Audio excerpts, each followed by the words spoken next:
Hello. Hello, everyone. It's been a while. My room is really messy. That's one of the reasons I haven't been streaming. You can't see over there that way, but I've been doing some basement work. Still, it's about halfway done. I don't know. Really trying to get that done before the end of the year for the baby, so that the baby can have my office and then I can have this whole spot. So a lot of work going on that's not YouTube related, but hey, that's okay. This year is going to be slow for me for that.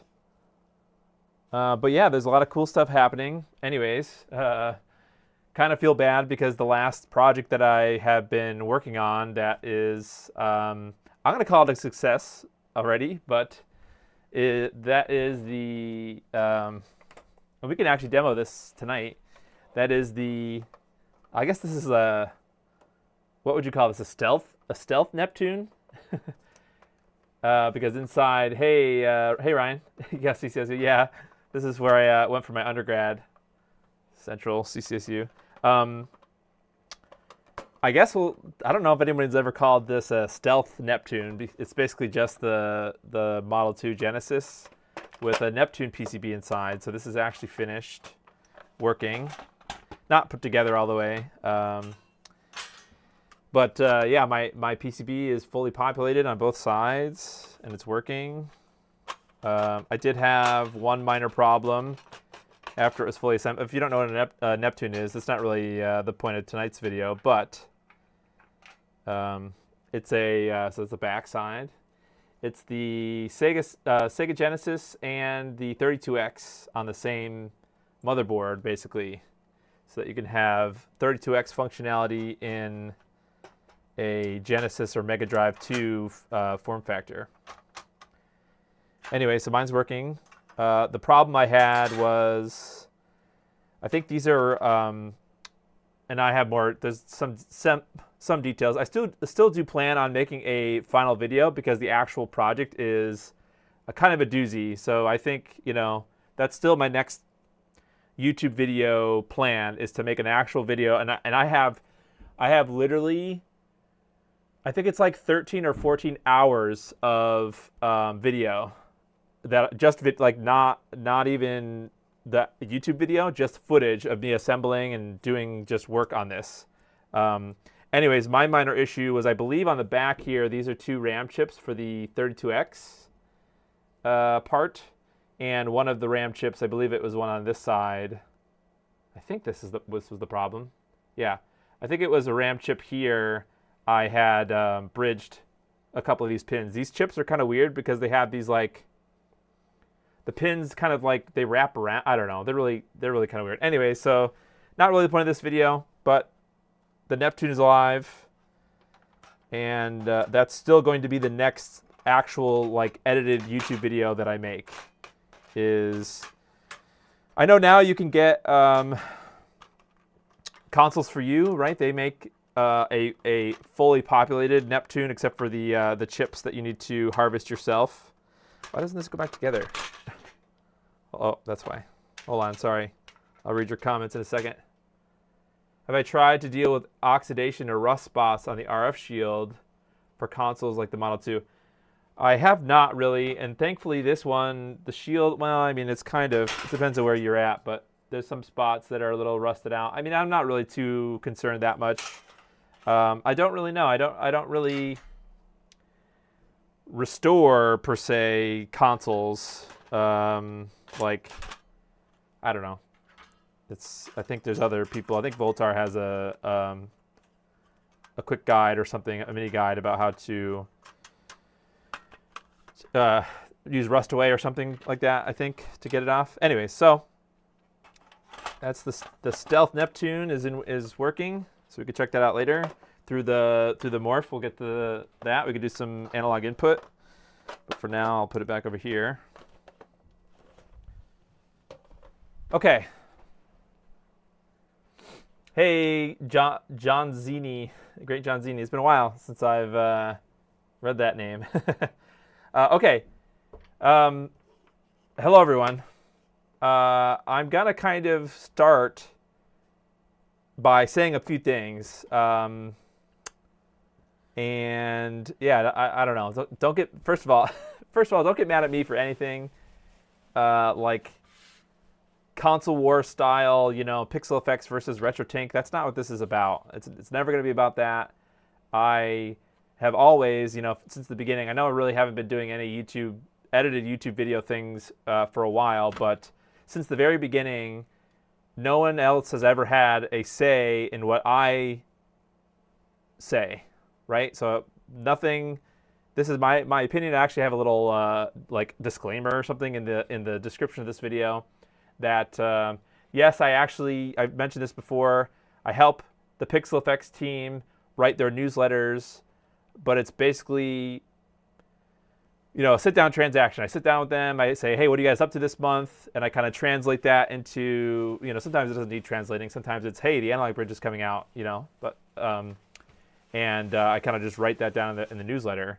But they don't restrict what I can say. Well, that's not true. They don't want me to tell people about like things that are not out yet, or new projects or whatever. Not like I don't know that much about what they're working on next, but I just figured I would let everyone know that they do pay me for that newsletter aspect. But they've never paid anything beyond, I hate when YouTubers say, oh, they don't, I don't get paid or whatever, but you get free products. So free product, as far as I'm concerned, is payment. So I've gotten, the only thing I paid for actually was the purple shell. Once upon a time, Dan sent me the Morph, the digital side Morph, the actual base Morph unit. And then recently they sent me the analog bridge kit. So the one I have is and we'll talk more we'll dive into the different card connector things that are available. I don't have all of them. I just have this one. But I have the VGA and component video has the S video here. I think all of them have the S video on port B. So we'll talk all about that. But I just want everyone to know, those two things, right? Well, actually, I'll tell you three things, right? So one, no one has influenced me in what I'm going to say about this or the type of testing that I do. There's no input by anyone else. So I guess part of that is, I'm not a professional tester person. I don't view what I do here as any kind of, this is not a review, whatever. Anyway, so no one else is influencing this. Two, I'm not an expert. I just, do the best that I can, what I think people want to see. But again, there's people that know way more than I do about different types of video and the different edge cases that different types of video can cause in this kind of a device. So I'm sort of open to the public if you want to suggest something for me to test. I may end up doing, the third thing was, yes, there is an affiliate link in the description of this video if you want to buy a Morph with or without the analog bridge or the analog bridge itself. So you can use my link and I get a small commission. But you don't have to. And the only reason I'm comfortable with having that affiliate link in there is because I kind of have been telling people, hey, don't buy a Morph until the analog bridge comes out, or at least wait for the analog bridge to come out if you're not happy with just the digital only inputs, right? If you're just, that was, the base Morph is the HDMI input. If you're not happy with just that, wait for analog bridge reviews, which this is not a review, but I'm going to get there. And so you don't have to buy it. I'm not making you buy it. That's the link. The affiliate link is just there if you want to support me with this channel. So, okay. So what I'd like to do, hey everyone, I found getting the front and back plate to fit inside the top and bottom plate mildly annoying. Yeah, well, I'll talk about that. We'll take it apart because somebody actually wanted to see close-ups of the chips of the analog bridge section. So we'll take it apart. I'll show you kind of what makes this analog bridge different than a base Morph. And if you buy an analog bridge, I can show you how to put the module in. It's very easy. I'm in the market for either. Oh, hey Belmont, how's it going? I'm in the market for either this or the RetroTink 4K CE for my PS1 or Xbox. So that's the only thing. I have the full edition RetroTink 4K. So there are features in that are different, I believe. I don't think the RetroTink, I haven't really looked into the RetroTink CE that much. Does that not have auto phase detection or whatever that feature is? Because that's kind of one of the defining features of the RetroTink, is that auto phase detection. I'm not sure that feature exists in the Morph yet. I'm not really sure. Like I said, in the description of this video, it says like I've had minutes with this. I've literally used this for a few minutes, the analog bridge part. I've updated the firmware. I might have to do it again, but I figured, like I did in the beginning when I had the Morph, I had like, I don't know, how many videos did I do with the Morph? Maybe 5 or 6. Each video was kind of one console each, kind of comparisons between the RetroTink 4K and the Morph. So I don't know if I'm going to do that many, but I probably will do a couple of these types of live stream comparison videos where maybe like one console is the I don't know, the main event or something. So we could do it that way. So as far as comparisons between the RetroTink CE and this, I don't know. I'm not really sure what is missing from the CE that's not in the 4K. So I guess what I'm trying to say is, for the purposes of my kind of content that I'm going to work with, I'm going to just compare it to the full RetroTink 4K Pro, because as far as I'm concerned, that's kind of how Dan and the PixelFX team view it. They don't view it as a cut down thing. Or what I'm trying to say is, their goals with this product, as far as I know, are to offer you anything or every feature, any feature that device. I'm saying this terribly wrong. Their philosophy with this is not to make a cheap device. Their philosophy is just to make the best device that they can with the hardware that they have, I guess. So yeah, that's all I'm gonna say about that. Both are great. The Morph is a great bang for your buck. Yeah, and so from what I got already out of the RetroTink, the digital only, I guess, comparisons. So I used a bunch of different HDMI consoles. I think I used N64 with like HDMI mods, PS2. I think I did PS3. Probably did Xbox with the Project Stellar or something. So like that was, from what I experienced there, they're kind of close for that use case. But there's always going to be edge cases with everything. I actually had somebody comment if you've ever watched my video, I have a video about the RetroTink 5X versus the OSSC, the original OSSC, not the OSSC Pro. And somebody said, so there's some like artifact in one of the games or something. It was artifacting in the RetroTink 5X, but not in the OSSC. But it was like, it was not an artifact that I perceived.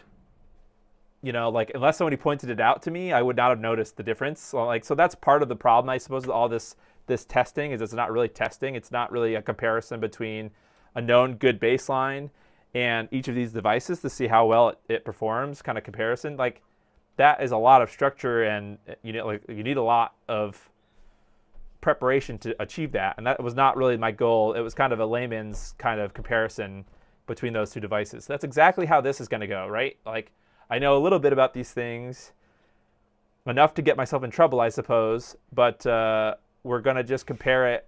I'm just going to use it like I would use it, right? Maybe it's not how you would use it. My preference for most of these things is ease of use, right? So the less steps that you have to do to get the best quality image, the better. So that's kind of my philosophy when I test these things. So that's kind of how we're going to do it. It is nice to know that there are, well, okay, I'll shut up now about that. Not native 4K. Yeah, the OSSC Pro can do, I believe, the 4:3 aspect ratio of 4K, which is like, I don't know. It's not like the width is shorter or whatever. 28 something by, I don't know what the numbers are. It's weird because like once upon a time I would know like all the different resolutions for things, but like as soon as it got to 1080p and then 1440p and 4K, as soon as 4K came, like I forgot. I didn't care about what the actual resolution was. Hi, CO. All right, so I'm going to shut up. Let's switch over to the overhead, and I'm going to take the Morph apart. Somebody on Twitter asked to see what the chips were. like a high quality image of them, and like they have nothing to hide, as far as I'm concerned, I guess. Or like, you know, somebody else could easily do the same thing that I'm going to do here, so might as well do it. But at the same time, you know, we'll look at the actual pieces and show you how they go together. If you got the analog bridge after, which is probably a lot of people just bought the base bridge when it came out. Yeah. I mean, obviously you had to do it that way. So OCC Pro could do 4K 4x3. Yep. But pixel repetition. Oh, okay. So it's kind of a fake, not fake, but why are they asking about the chips? I don't know. I think they want to know what analog to digital converter they're using. I think it's the exact same one as the RetroTink 4K. Oh, let me take my little SD card out before it gets smash-elated. Hell yeah, let's take a look. How you doing, Belmont? It's been a while since I've live streamed. I've been just super busy, I guess, trying to keep busy.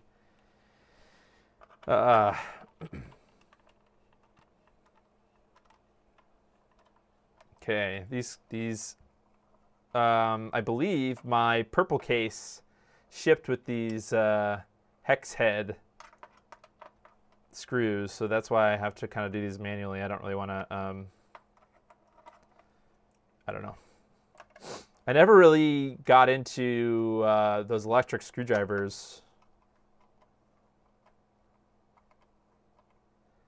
Yeah, we're doing good, Belmont. Yep. Just, you know, things that I can't really talk about. Not in a bad way. It's just, yeah, it's just better not talked about.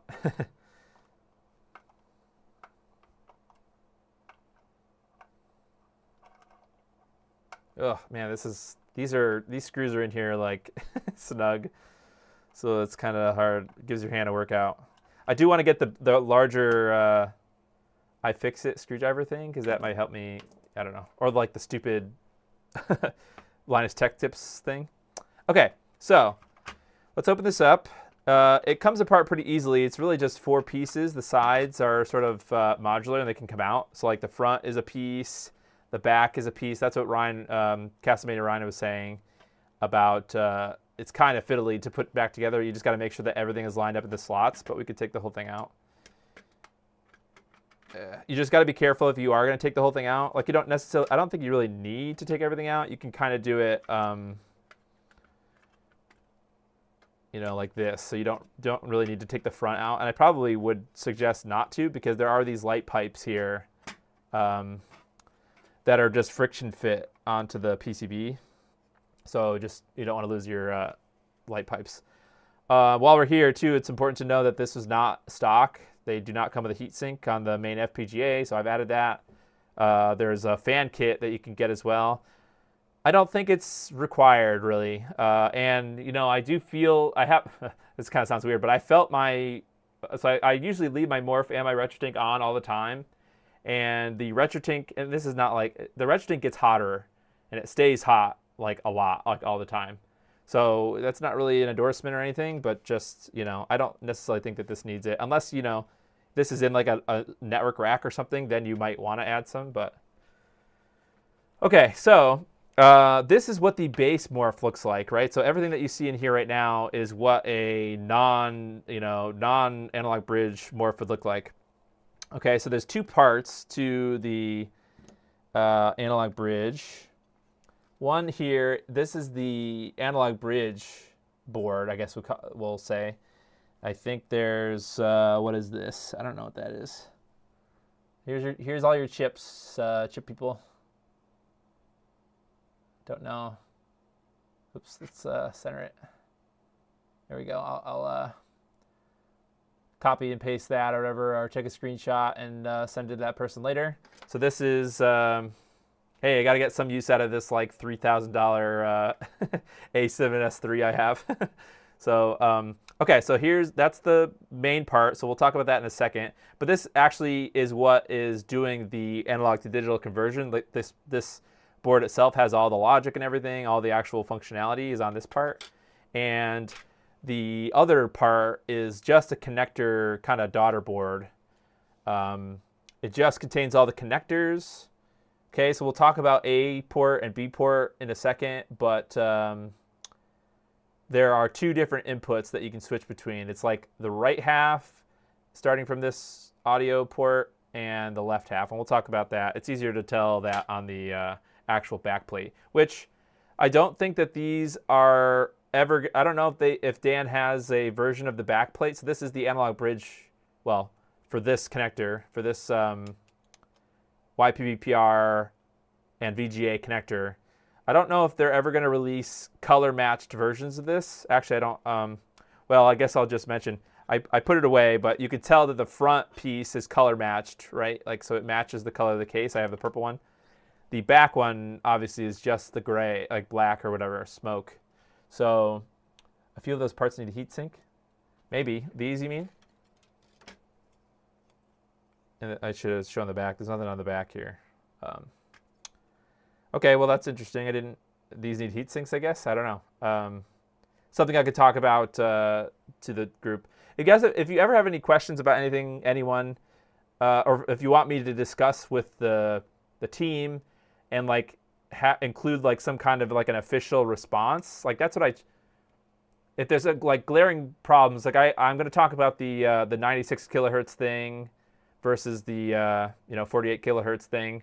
I'm going to try to ask them about that because I think I'm going to meet with them Tuesday for the next newsletter.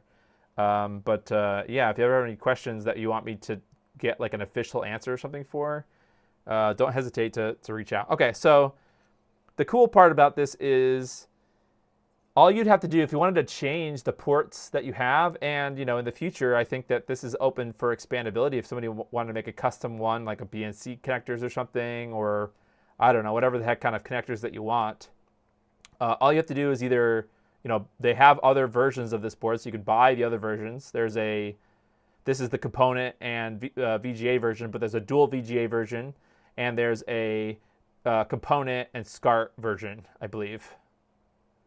I do not think that there's a SCART and VGA version.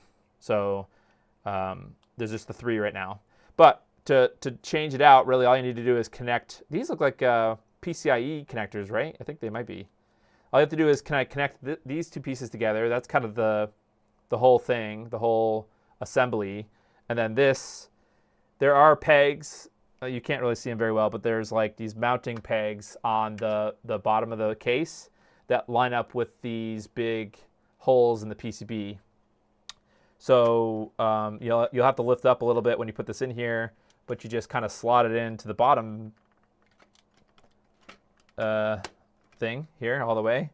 And then it's got to go into those mounting brackets, and there's no screws really other than the finalized case screws. So that's it really. That's the whole assembly. Oh, then you need to, I forgot to put this on. Whoops. To put this on correctly, you do need to put it into the channel. Like there's a channel that runs in the bottom of this, the bottom shell. Actually, both sides, the top and the bottom. So you do need to put the black piece into the channel so that it's flush with the case. And that doesn't really make sense, unless you are holding it. But this back piece here is supposed to mount flush.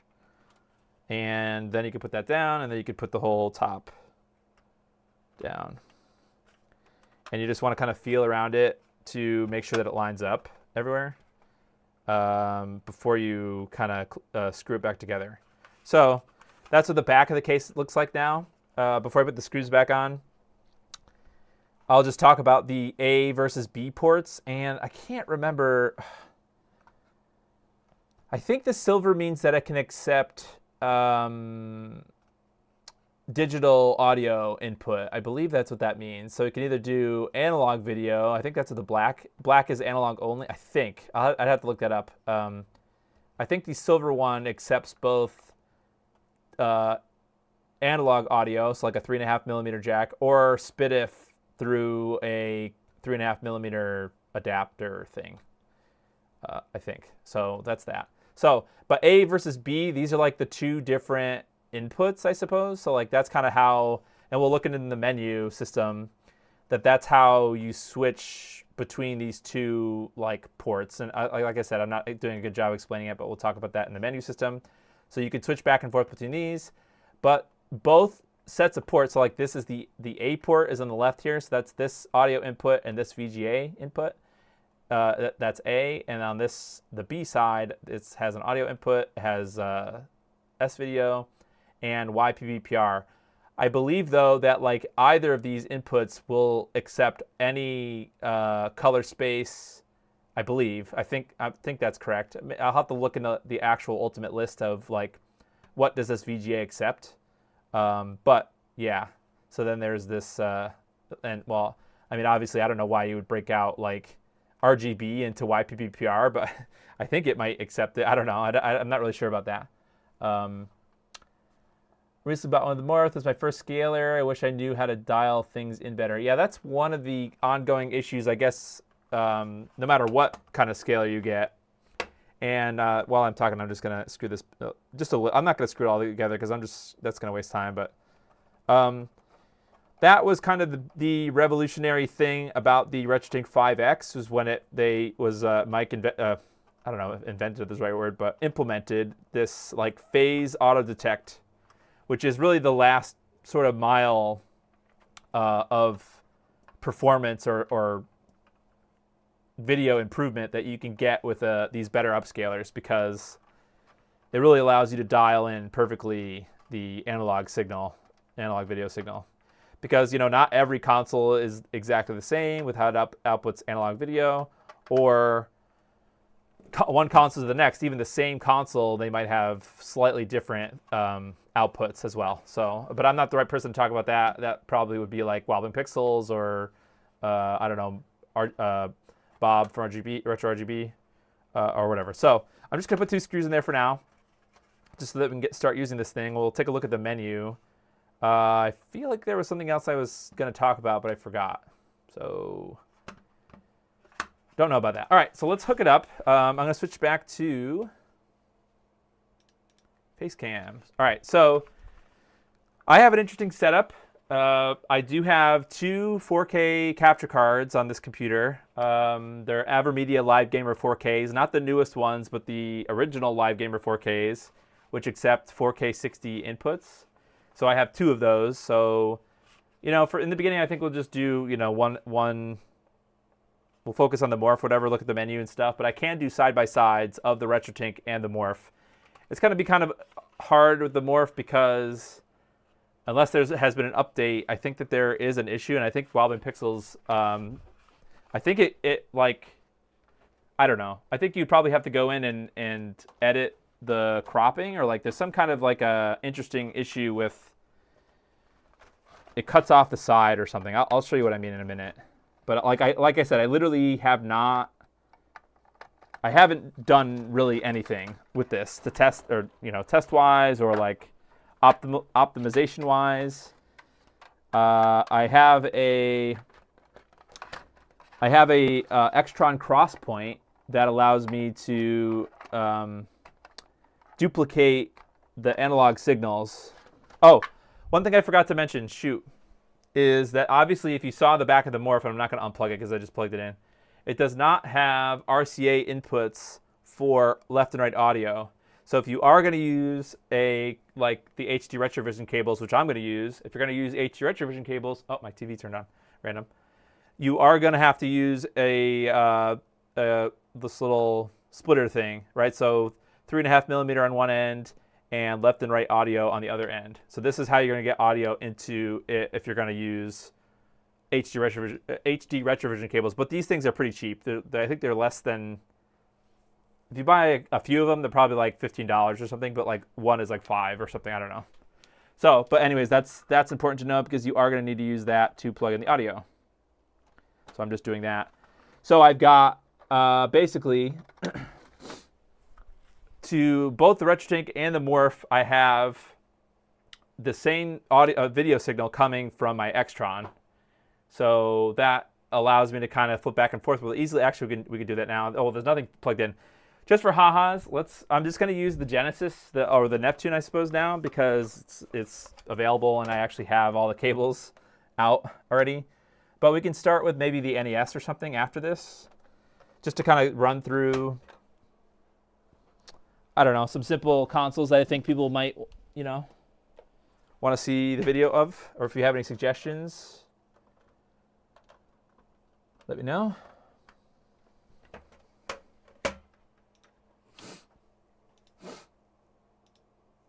Okay. All right, let's try it. Let's just turn it on. So this is the Morph.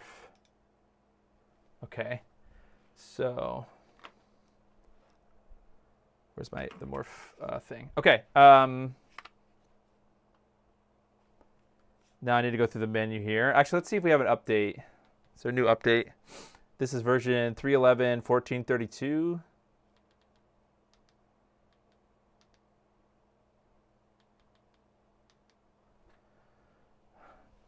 And I don't know if I have to use the not stable channel. Okay, there is a new one. Okay, let's update. I'm not going to use the unstable one unless, like, I need to. SD card not mounted. Oh, hey, look at that. Got my SD card. Gotta plug it in. Okay, plugged in. Cool. I don't know if you can hot plug the the SD card, but YOLO.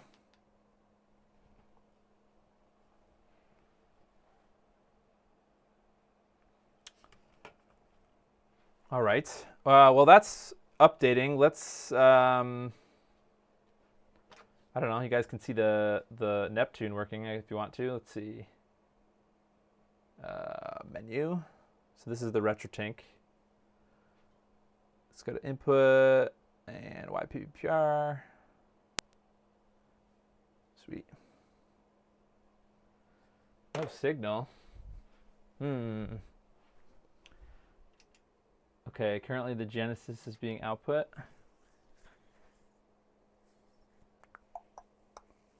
Okay.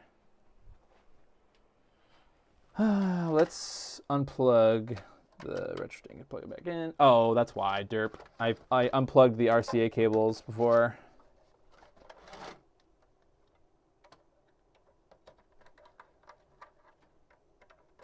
Okay.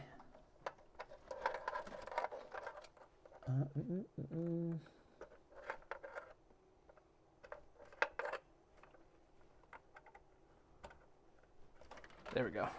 We have video. Oh, it reset.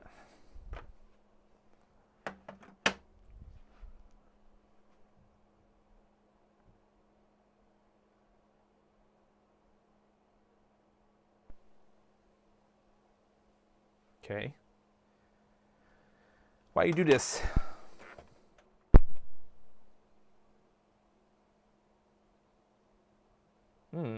Hello? Hope I didn't unplug anything.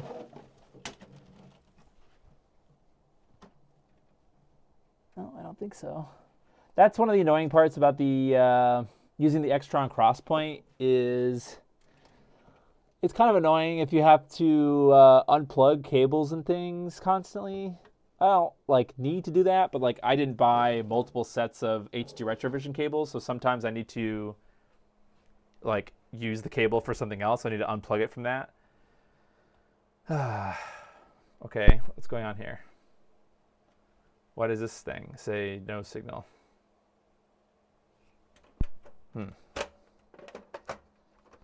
Just kidding, guys. The the Neptune doesn't actually work.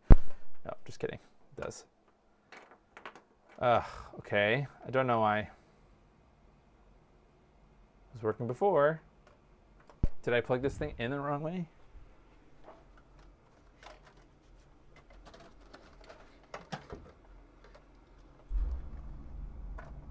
Well, R. Oh, I freaking did. There we go. Yay. Hey, okay. I switched the blue and the green cable. Sweet. Okay. Oh. Someone fell. Okay, now what?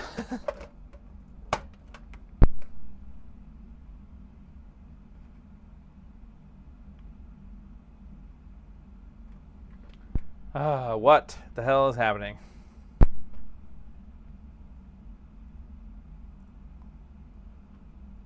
Maybe there is a problem with it now?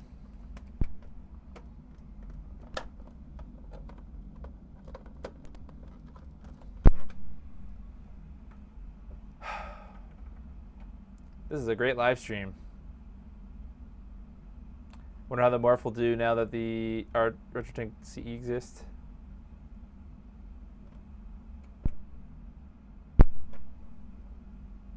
What the hell is going on?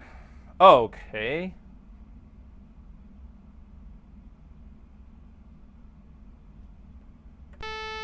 Ah! Yeah, I'm plugging it and unplugging it here.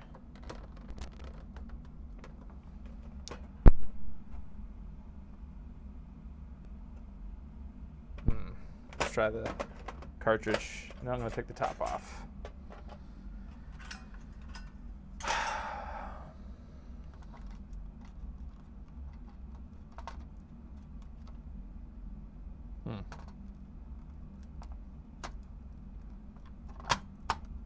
Okay. Okay, there we go. Oh, all right, sweet, nice, finally worked. Okay, sorry about that. I harvested everything from a Genesis Model 2, so that includes the video connectors. And I'll just, so basically everything, so for example, the mini DIN from the Genesis Model 2, so there's a possibility that could have like flux or something inside of it. And I harvested the power jack, so like everything that could have been, well, not everything, everything except for like the surface mount components and the electrolytic capacitors, except for this one here. This, I know this stupid thing is not focusing. This is the only capacitor that I harvested from the original one because I didn't have it and I didn't want to order one. But everything else that could have been harvested, including the power and reset buttons, these whatever these are, these things here, the ports here, the cartridge slot, everything is harvested from that. So it's possible that this needs to be cleaned. Although I have heard people have issues with their Neptunes after they what is it called? Ultrasonic clean them. So I'll probably not be doing that. But just, yeah, I just was mentioning that to say that that's a possibility that's because of that. Okay, the firmware's done over here. Okay, let's just get the Morph done now that we waited this long. Let's just use the Morph. Okay, now I need to get the remote. Okay, we're going to restart.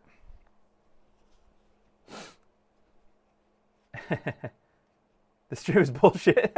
Yeah, it's all a lie.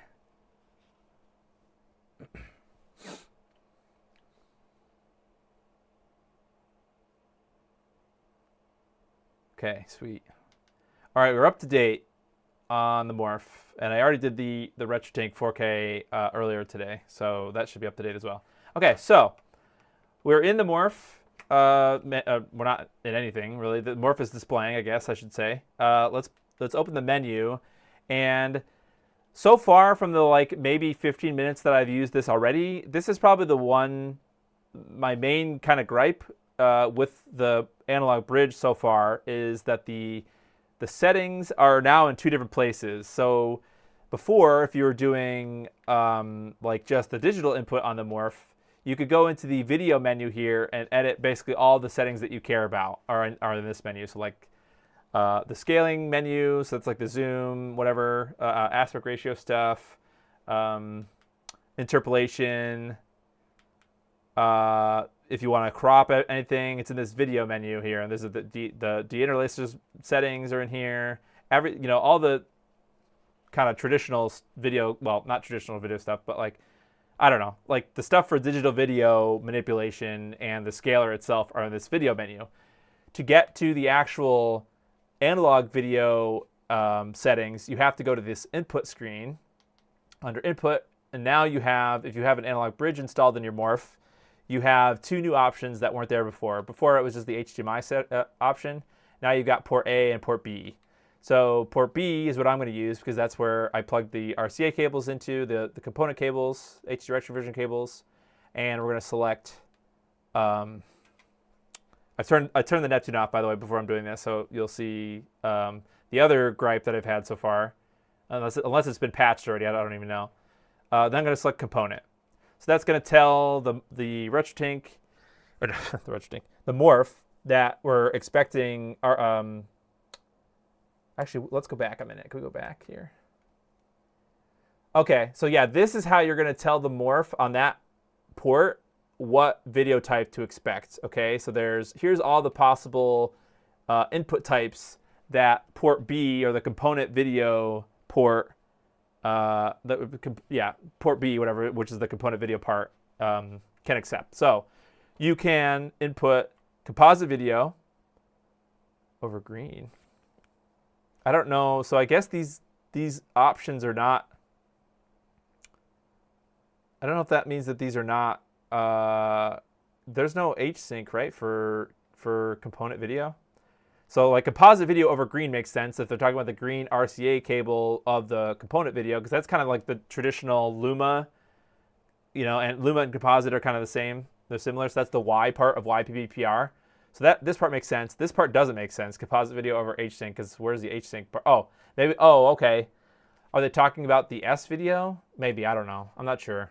Oh, then there's S video. So you could select S video, component, which is what I'm going to do, but then also RGB. So like these options down here also don't make any sense, right? So like unless you had, I don't know, does it accept if you somehow broke out from like a SCART cable to each of the individual components to RCA? Like I don't understand how that's possible with this setup. So I guess they probably still have some work to do for cleaning up these menus as far as actually detect the component, or actually detect the input card, and maybe only show options that are relevant to the port that you have. I have the base digital only. I haven't upgraded to the analog bridge yet. Not sure which analog card to pick. I think they're modular approaches. Oh, there's another thing. Before we go back to this, I forgot to mention this also. I don't know if this is something that they're selling separately, but Dan sent me this when he sent me the analog bridge.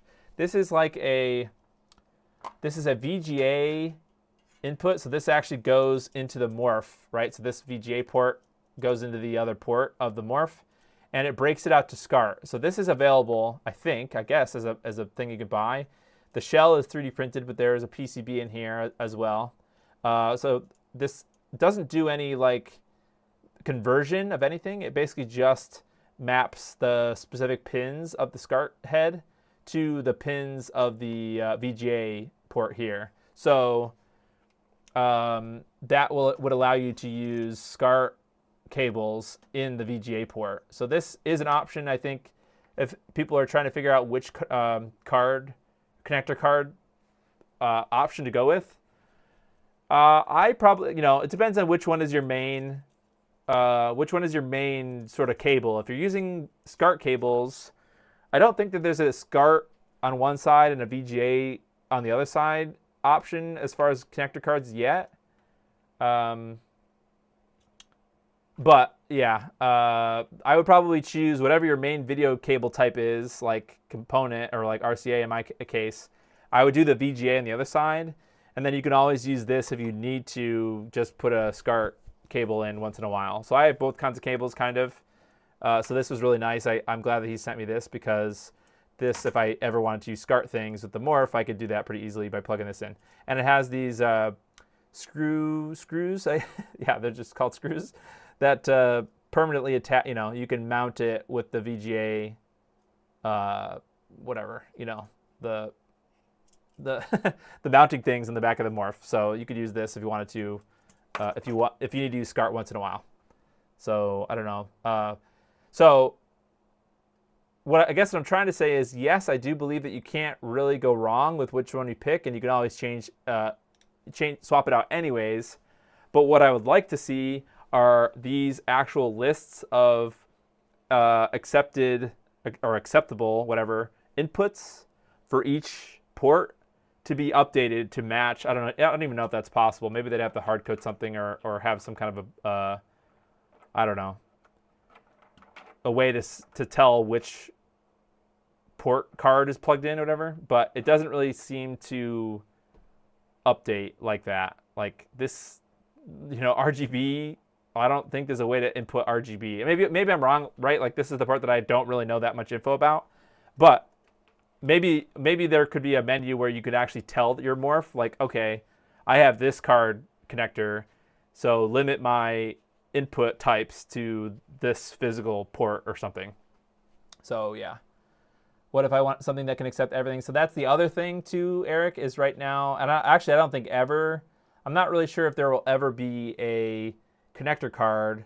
Well, unless somebody has one that's like a weird breakout that like breaks ports out, like it's just a massive like double height Morph or something, I guess, which is, I guess, is possible. You'd have to print some kind of a bracket or whatever, but there's just not enough physical space on the back of the Morph as is to have all the same ports.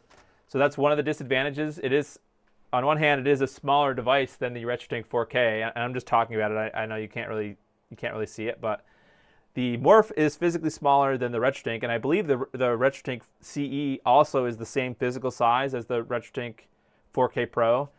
So that's kind of a trade-off. If you have a really small space, or I don't know, that's the only restriction, I guess, if you have some kind of a rack that you're trying to shove all these things in and you don't have any physical space for that. The Morph is physically smaller a little bit, maybe probably an inch or two, maybe.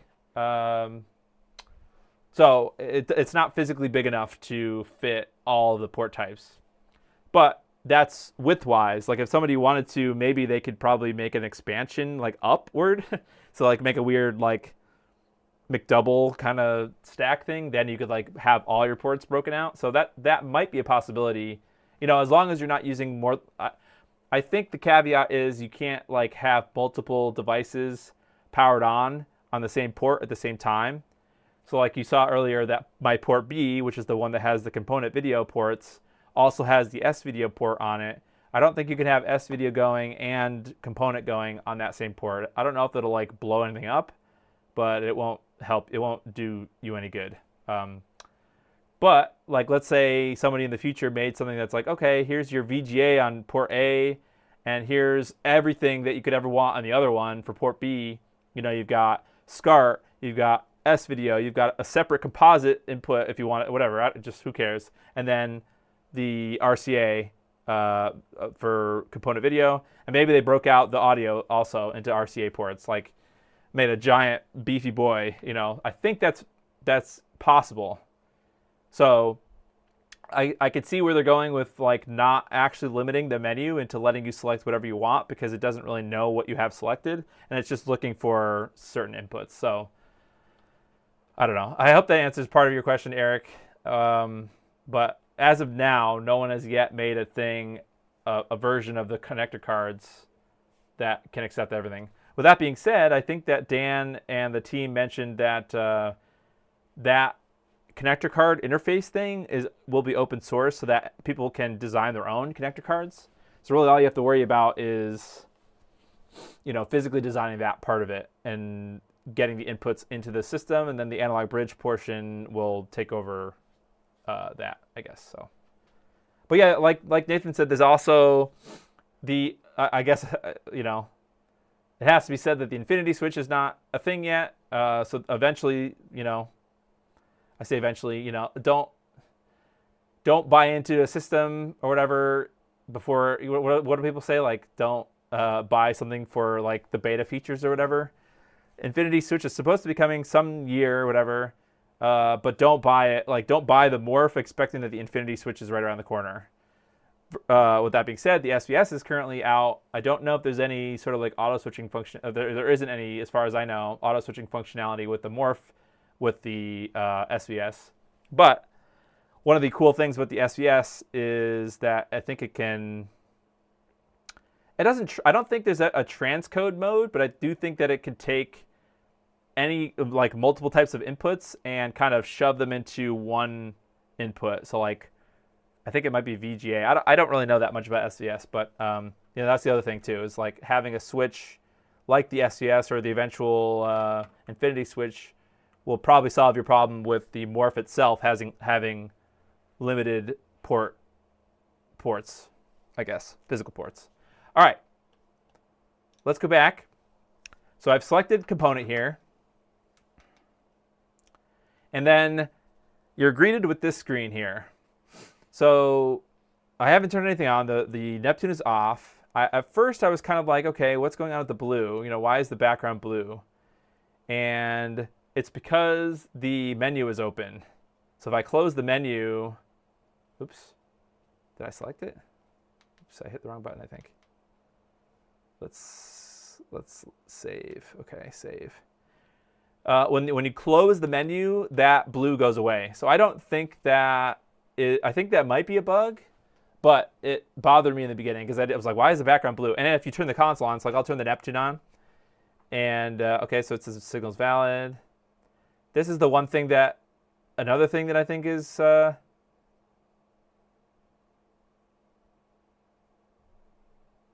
know what? I'm gonna switch to not the Neptune because some things I don't know if it's the problem with the Neptune or if it's a problem with the Morph. I did notice that it was not always locking on to the signal, like displaying the signal. I guess we can try it, right? If the RetroTink 4K does it, then I guess it should, right? Let's just plug this back in for a second. So let's turn the Neptune on. I'll switch to does the RetroTink see it? Unknown, okay.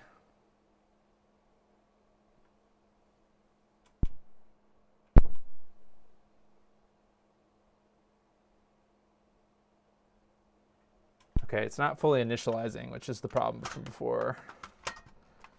It should do those 3 different colors if the Neptune is working.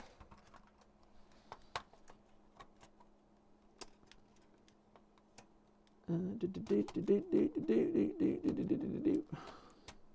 your home. Okay. Let's plug it in, unplug it. I'm going to switch to the NES, I think, for my first console. I'm having too many problems with the Neptune. It wasn't giving me problems until this, I guess, so I don't know what's going on. And this is the RetroTink. It's still giving problems, so it's not the Morph.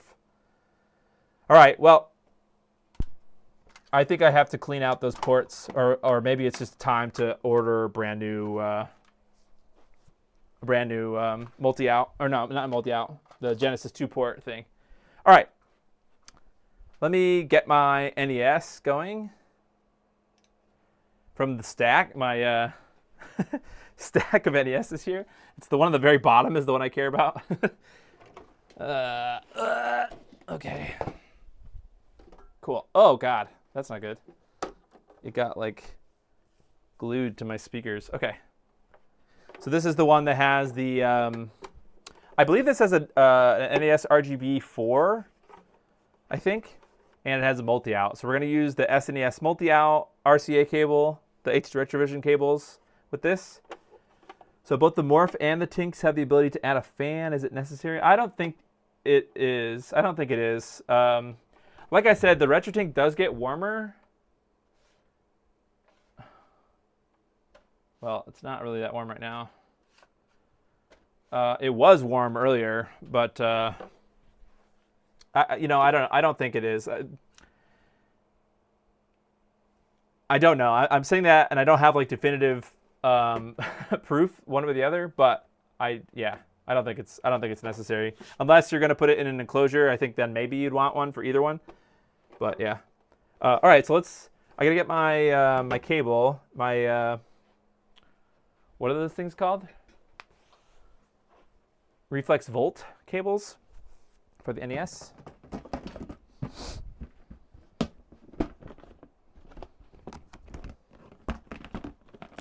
think it's this red one. Nope. Super Famicom. Oh, NES front loader. Yep. Okay.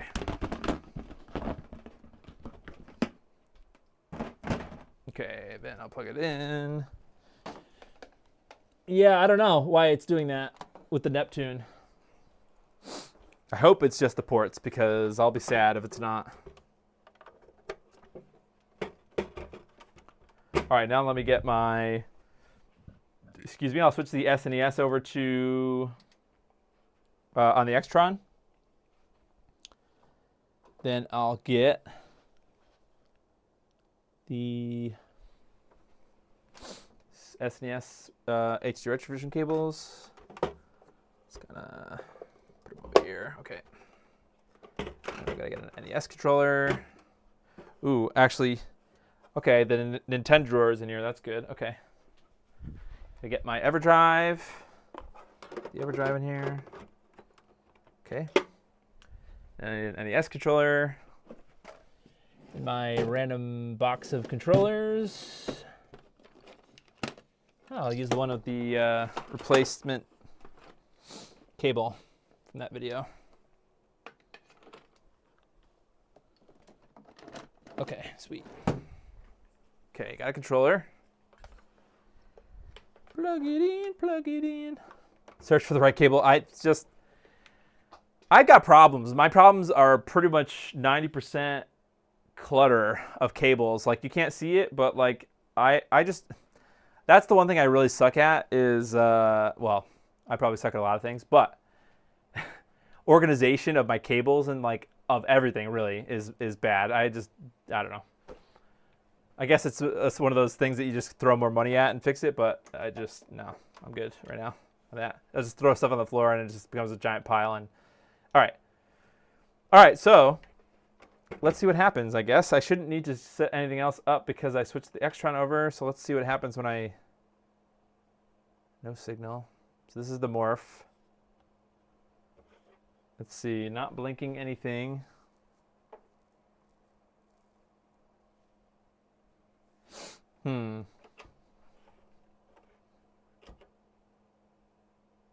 Okay, there we go. So, as you saw, I didn't do anything other than turn it off and turn it back on again, the NES. And so that very first time that you try to get it to connect, like turn the console on, it sometimes doesn't detect anything. When like the only thing that I changed was I'm looking for my TV remote. I'm like walking around my room. So that's one thing that I noticed is that there may be something with the, okay, let me mute that. There may be something with that. I don't know, the initial lock-on or something that like detects a signal. I don't really know. So now I've never used the Morph with the NES before, so I'm kind of, let's get like NES or Mario going or something. Just get something with colors that people know. Okay. Cool. Marie Kondo. Yeah, that's true. Yep, I got to have her going. All right, so let's just start playing. See if the audio works. Actually, oh, you know why I didn't? Because I have the, there we go. Okay, let me turn that down a little bit. Sweet. All right, so here we go. We're in it. Actually, let me make sure. I don't know what mode we're running in. Like, I know the RetroTink 4K more as far as how to set up the profiles, but with the Morph, I think we have to go to, no, not system. Presets, maybe? Okay, browse presets. Okay, here we go. I guess, what are we on? Does it say, how do we look up what my default is? Restore default settings. Okay, I'm just going to reset it back to default.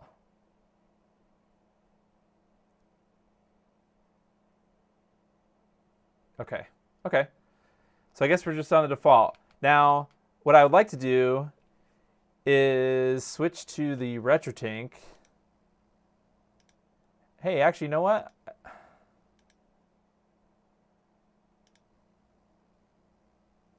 Let's see, what is the RetroTink set to?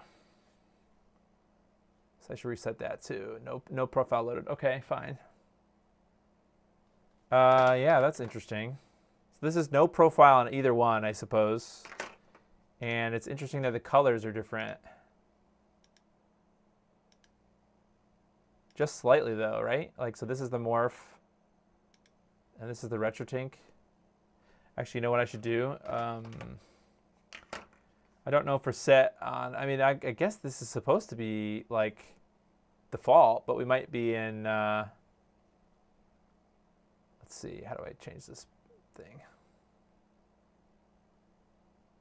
Are we set up for, it's been a while since I've used this, so the RetroTink, actually either, so I don't know what I'm talking about. Color correction, processing. No, is there like a color mode or something? Profiles? Well, I didn't want to dive right into the profiles, although I guess I can. I just wanted to make sure that I was on the full color range. So like I think there's something up with this. This is supposed to be default, right? So nothing, I suppose. Run auto phase, auto gain. Oh, okay, that's right. So this is another thing that trips. This is not another thing. This is one thing I think that trips me up a lot about the RetroTink 4K. Well, I don't know. I'm not really sure how this part works, but there is a setting under. Now I have to find it. Great. Auto gain. Where's the auto? Pre-ADC gain. Here it is. Okay. So the RetroTink has the ability to automatically calibrate the brightness, I guess. So this might affect. How do I start? Oh, there we go. Okay, sweet. Okay, there we go. So now let's check between the Morph and. Hey, I mean, it's still like I don't know if is there a auto gain for the Morph as well?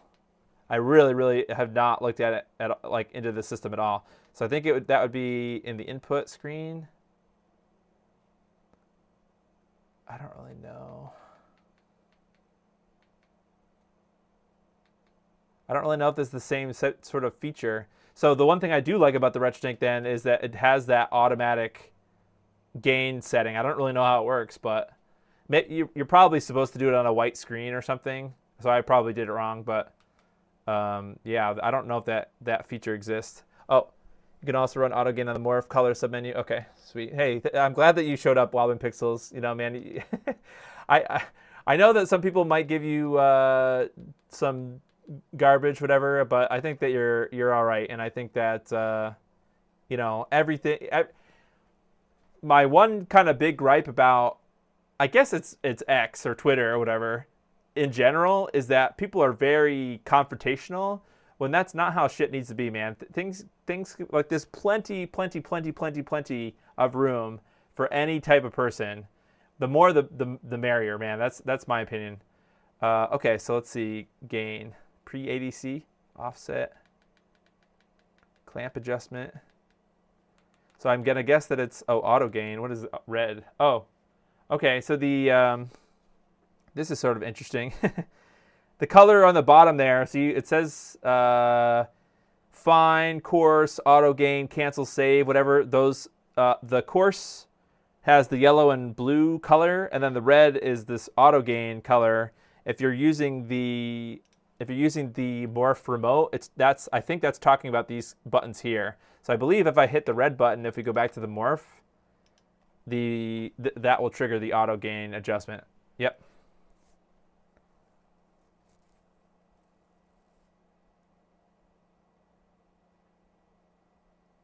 It's taking a while. So I don't know.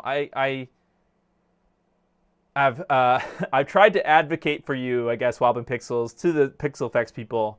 Sometimes maybe I think it might be like language barrier things, but just in general, yeah, people take things so like people tend to judge people like one sentence at a time. Like you say one thing and maybe you didn't mean it in that way, or maybe you just didn't know the right way to like, not to say this right or wrong, but like maybe you said something that you didn't necessarily mean and somebody else just took it out of proportion, and then like they cut you off, like you're done, like they don't want to talk to you anymore. Like that's just not, like that's not being an adult, in my opinion. So not specifically the PixelFX people, but you know what I mean, just in general. So I've always tried to say, hey, you know, it may not always be this negative thing that you think it is, right? It could just be, you know, they have a different opinion, or they you know, they're just saying their mind. And especially for people in business, you shouldn't really ever count somebody's opinion out, right? Like there's always, and this is something like when I was first doing YouTube video things, a lot of these like YouTube guru people, you know, sometimes there's truth to YouTube comments, right? Like maybe you get a negative comment and your first instinct might be, you know, oh, you know, they don't know what they're talking about. I put all this effort into it. They don't know what they're talking about, and I'm just going to ignore it. When it might be an actual flaw that you have, or maybe you did something incorrectly or whatever, and like you should always try to just take every opinion in, well, I know that gets very difficult with YouTube stuff because it can actually mess with your mental, but yeah, that's all. Okay, I'm done preaching about that. But yeah, I appreciate you wobbling pixels. So if you ever get a hard time from anybody, let me know and I'll talk with them, because that's not acceptable. All right, let's see how we did with our auto gain. Let's go back. So I'm going to leave this menu. Actually, I think I have to hit OK to save. So I'll hit okay, enter submenu. Okay, so now that's one gripe that I've seen other people have, and I have brought this up before. With the Morphs menu, you do have to press OK before you leave the menu for the settings to take effect. So yeah, that might be annoying for some people, which is the opposite approach that the RetroTink has. So the RetroTink will actually like apply that setting immediately. So if you leave the menu right away, actually I think now, isn't there a setting to turn that on or something where you can like enable that feature for the Morph? I think that's true. So yeah, I think they're off a little bit still, or I don't know which one is correct at this point, but they're pretty close. Well, I don't know. The brown, actually, I think that auto calibration for the Morph made it worse. I'm pretty sure that you're probably supposed to use like a white screen or something, or maybe Wobbling Pixels knows the right way to do it, but maybe there's some screen on the, maybe there's some 240p test suite screen that you're supposed to use or whatever, but using just any random game is probably not the way to do it, because you're never going to have, I think it has to have a baseline, right? Like maybe it's white, maybe it's black or something to set the gain. So the colors are going to be a little different. Yeah. Did you save the settings? I hope I did. Let's try it again. Let's go through that screen again. Okay. So yeah, this is a legitimate gripe in my opinion, right? Like I have this gripe that the settings now for video, or like the video settings, are now on two different screens. So it'd be nice if there was either a shortcut or all of the settings, like the settings screen expanded to show all these things. Color submenu. I think it did it. Let's just try it one more time. So that's the red button.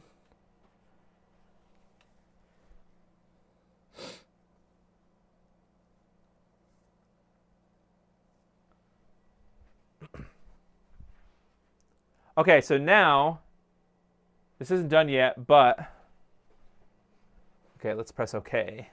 Save. Yeah, it saved it. Okay, yep, I mean, it's saved, so.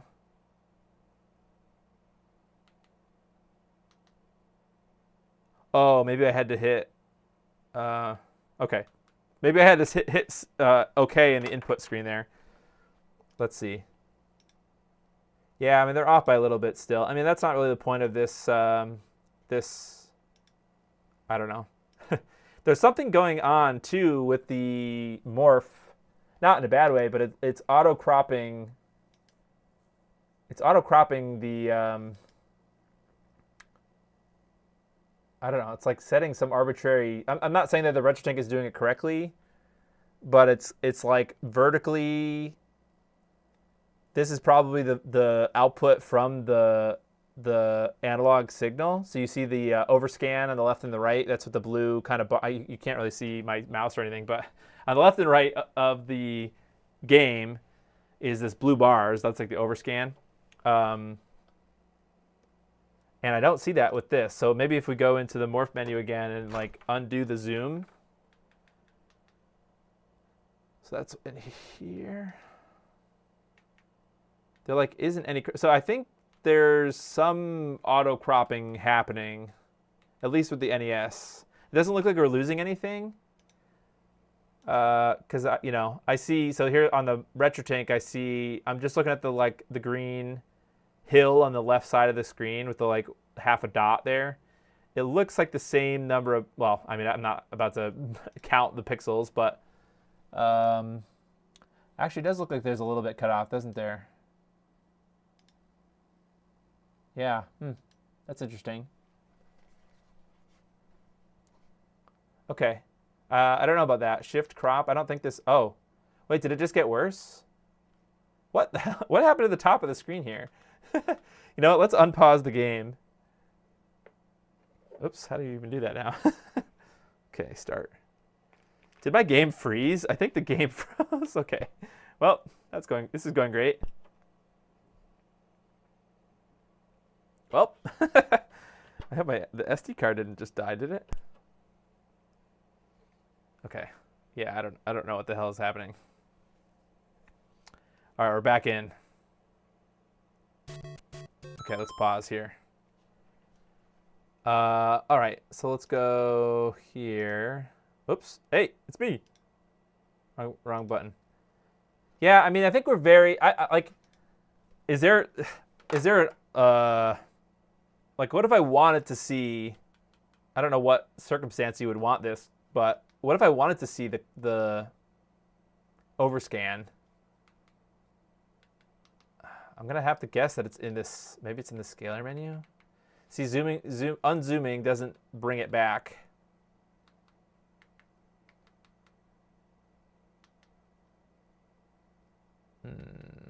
And there's no cropping applied, right? So it says it's off.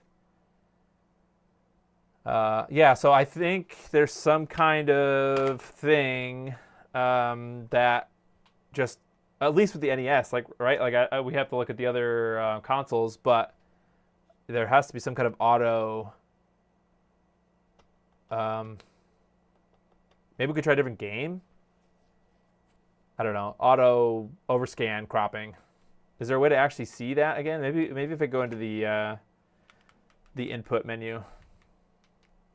Maybe there's other settings that I missed here. Okay. DE, I believe this, I think this is it. Oh, definitely not. Nope. What the hell did I just do? Cancel.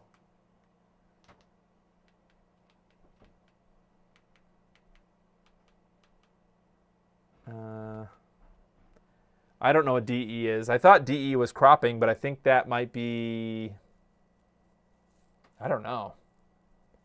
Do they handle the zoom or like the image aspect ratio separately from the source? You have to revert the settings. Yeah, I reverted it. I shouldn't have anything. You know what? Let's just. How do I just nuke the settings back to normal? System. Not like a Can I do a factory reset without doing a factory reset? Like, how do I go to? So, okay, let's see. That was in the input screen.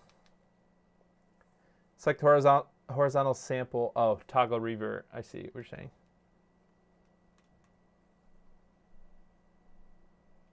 Do I have to do this with everything? Okay, I see. What happened now? I don't think the game turned off. I think whatever I did with this horizontal samples blew up. Okay, I see. Did that reset everything?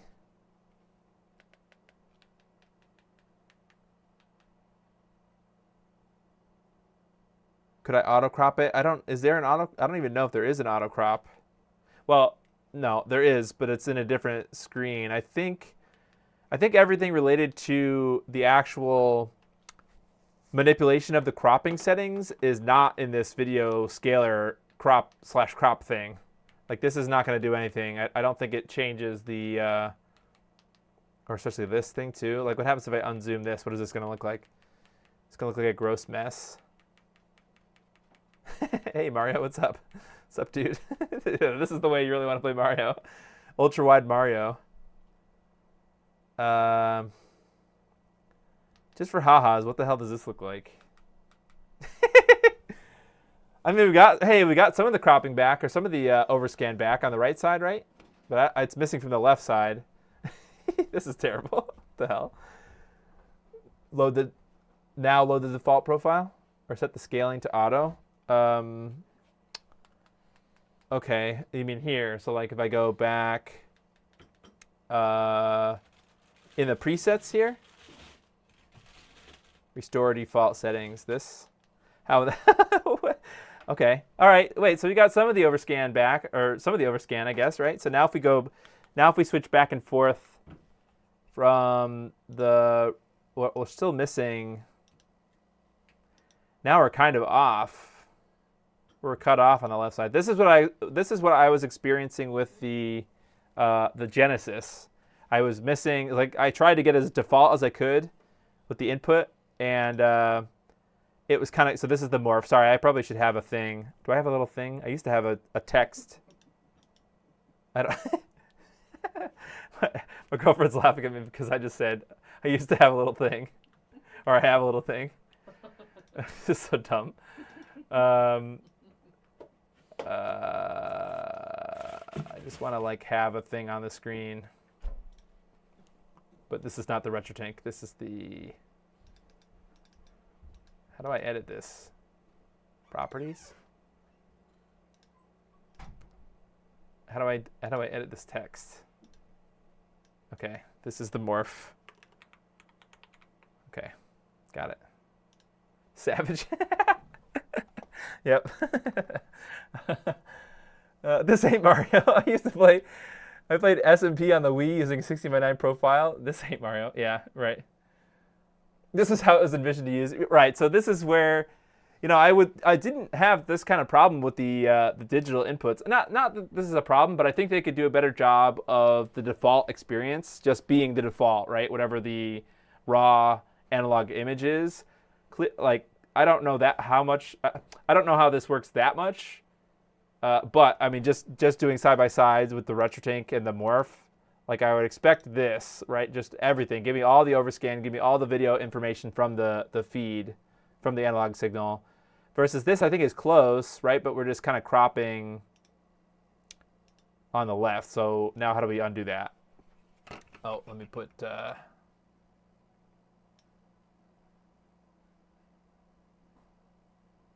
gonna put this thing up here. Oh God! Now the RetroTink text says that. Okay. Well, you get the idea. Okay. All right. So what was I doing? I was trying to get our cropped video back, or the left side of our video back. All right. So now let's go into the menu, the Morph menu.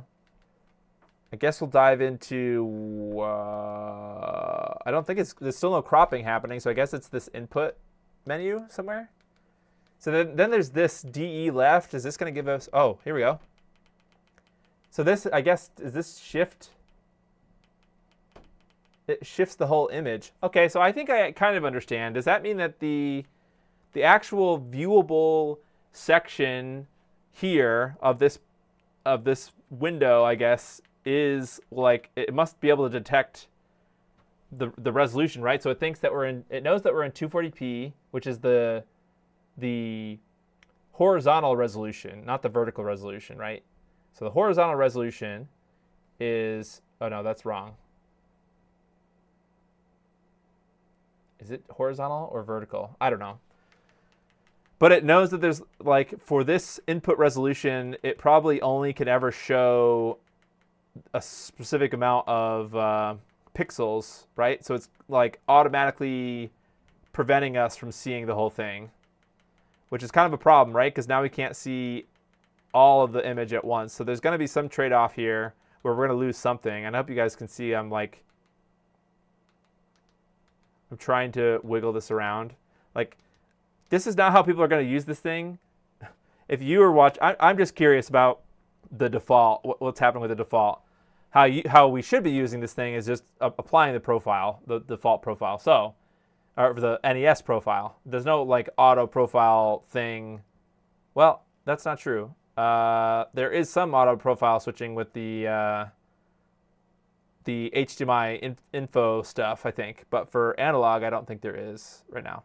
So, if we go back to the main menu and we go to presets, this is kind of a new menu that has some like scanline preset things, but now there are these system profile setting things in, oh, mask. No, this is not what I want. Is it profiles, I guess? Okay, here we go. Profiles, this preset profiles thing is kind of similar to the RetroTink 4K menu, right? So we want Nintendo NES, okay? Guess this person GAW made them, and I have the HD Retrovision cables, and now I get to choose which of these NES profiles I want. So I guess I'll do the 10x DAR, whatever, DAR. So that's going to apply, it's going to undo everything, it's going to un-F all the stuff that I just did, I think, and it's going to put this profile in. So this is somebody has already come up with all of the settings kind of already, and that is like the, I'll go back to the actual input menu. This is the input menu, port, whatever you are on, and then the input, whatever. This is where you would dial in your phase and stuff that you would have used in the past. You would have had to do that with the OSSC, not the OSSC Pro, but the OSSC. So the things that the RetroTink 5X and 4K now automatically give you is automatically coming up with this, the samples, like to dial it in for your console, that the Morph currently doesn't do, but the profiles have like a default for this system. So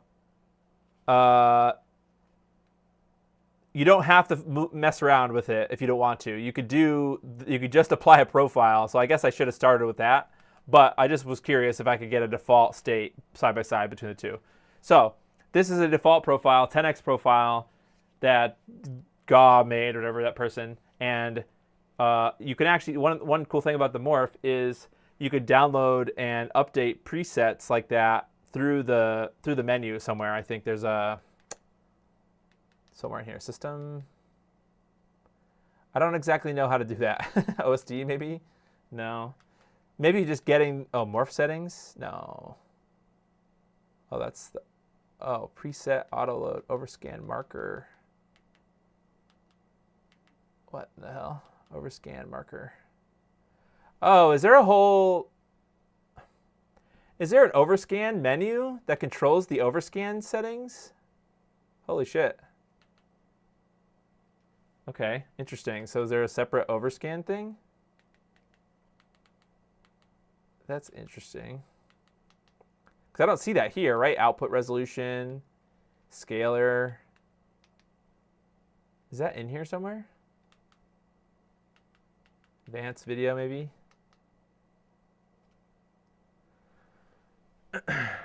Huh. Okay. Well, anyways, you get the idea. I was just kind of annoyed. Not annoyed. That's the wrong word to use it. I was trying to get the overscan to show, so it was like a side-by-side comparison, but apparently there's some kind of a overscan thing built in where it kind of locks you into the horizontal and vertical output resolution. And then you're supposed to be able to like manipulate what pixels are in there on that screen. So anyways, just you can just use a profile and not have to do anything. So that's kind of like how you would use the OSSC. You could use profiles, or the RetroTink 4K has profiles. Yeah. So let's see if we did the same thing for the RetroTink. Right. So this is the normal sort of whatever out of the box thing. The whatever optimized default, whatever you want to call it. Let's see if we can try to get a comparable profile.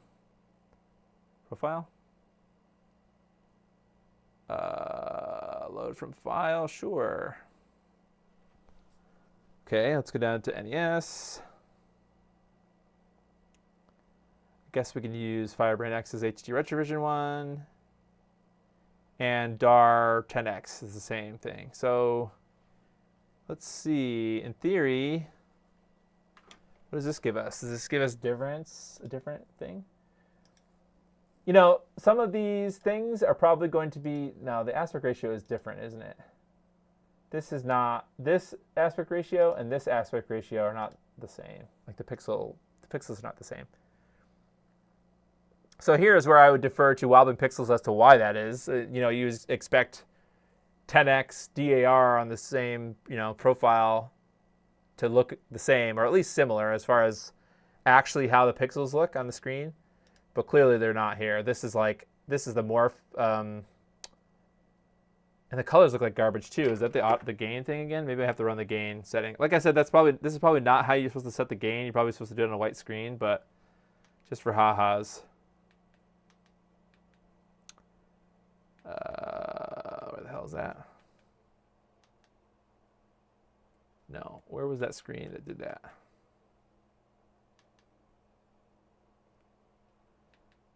Oh, color? Oh, it was in here, wasn't it? Input. Yeah, the color submenu. Now we do auto gain.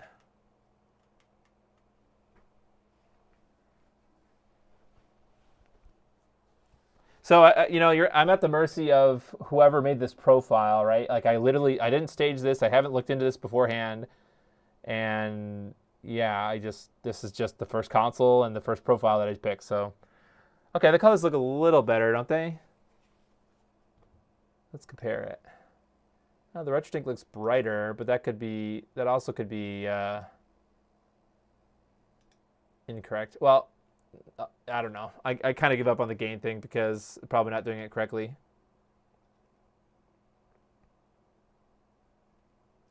Let's try a different profile. Let's go back. How do we hit OK? Let's try presets, browse.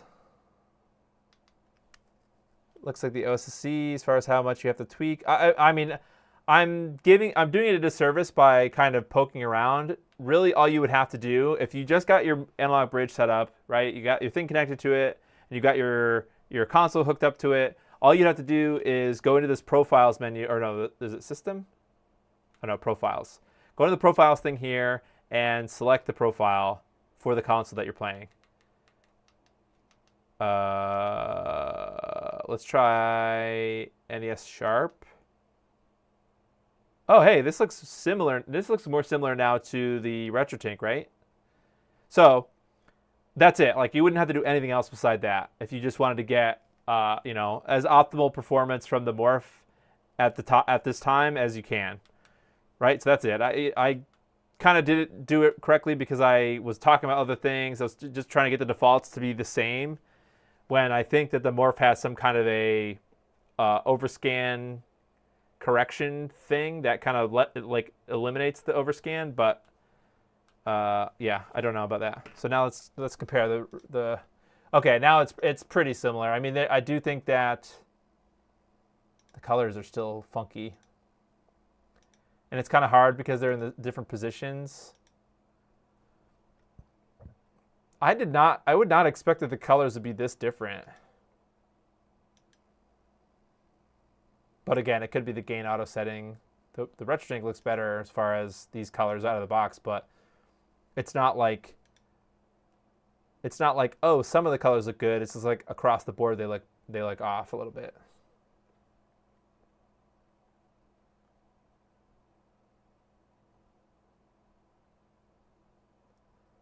Localized problem I'm hoping to work out in their Discord, just grabbing a generic sampling that doesn't also require having to go back into the input settings to play.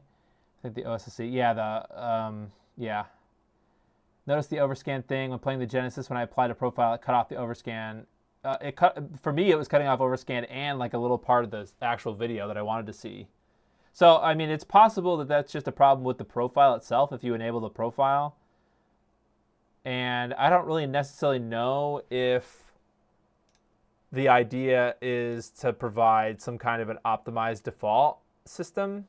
Like that was a feature of the RetroTink 5X, and I think it's probably also a feature of the 4K. But nowadays, people probably just use profiles anyways, you know.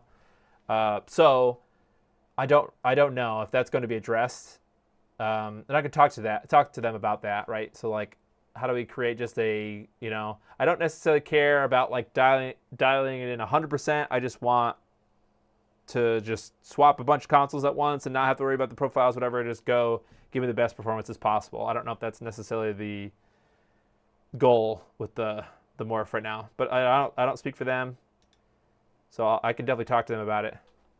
But even now, like this is coming from a profile. There is a little bit of weirdness with the. This is the RetroTink. It's not. I had to dial in the sampling again still because I see some weirdness. If you look at like I'm looking at next to Mario's nose, there's like a dot, a black dot. To the right of the black dot is it's supposed to be the green mountain, green hill, whatever, but it's off by a little bit. So like, or it's not off. It has like this ringing. So I see ringing, I guess, is what I'm trying to say in this picture versus I'm not seeing any ringing in the Morph picture. So any fires tonight? No, no. I'm just kind of digging around. Really, I'm doing a bad job of selling the Morph. Not like I'm trying to sell the Morph, but. I'm just trying to give people, you know, like this is the out of the box sort of experience and just trying to see how it goes. I really didn't even play a game. I just looked at the screen here. So maybe I should shut up and play for a little bit. The colors look a little dark. And I probably shouldn't play with the OBS preview window. I don't really feel any latency, although I can't, you know, it would be nice if it was a measurable, if I could measure it, what the latency is. Of the scaling. That's one thing I don't really have is a, what are those things called? The thing that checks latency. The thing that Dan made, actually.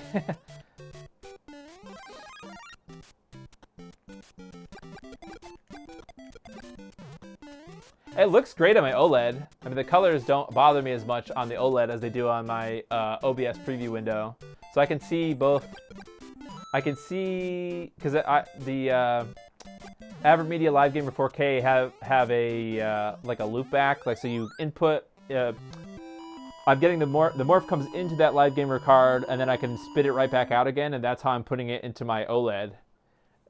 So I can kind of see. I can bypass the latency of the scaler, I guess is what I'm saying, or not the scaler. Bypass the latency of the capture of the like the OBS preview window is adds a little bit of latency. And that's like noticeably latent. You know, you can notice the latency on the OBS preview window if you ever try to play through OBS, whatever you're trying to capture.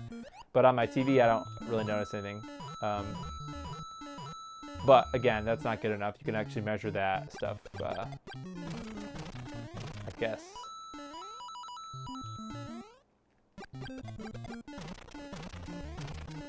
Well, I'm just going to beat this level, and then I'll read the comments if there are any.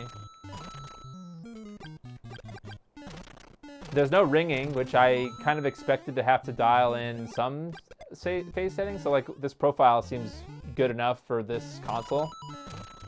I think I tried to explain a little bit before that, like, you know, even two of the same consoles might be different.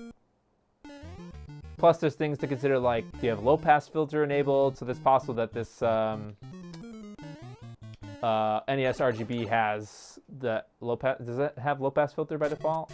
Like, all those things matter now when you get to analog video stuff.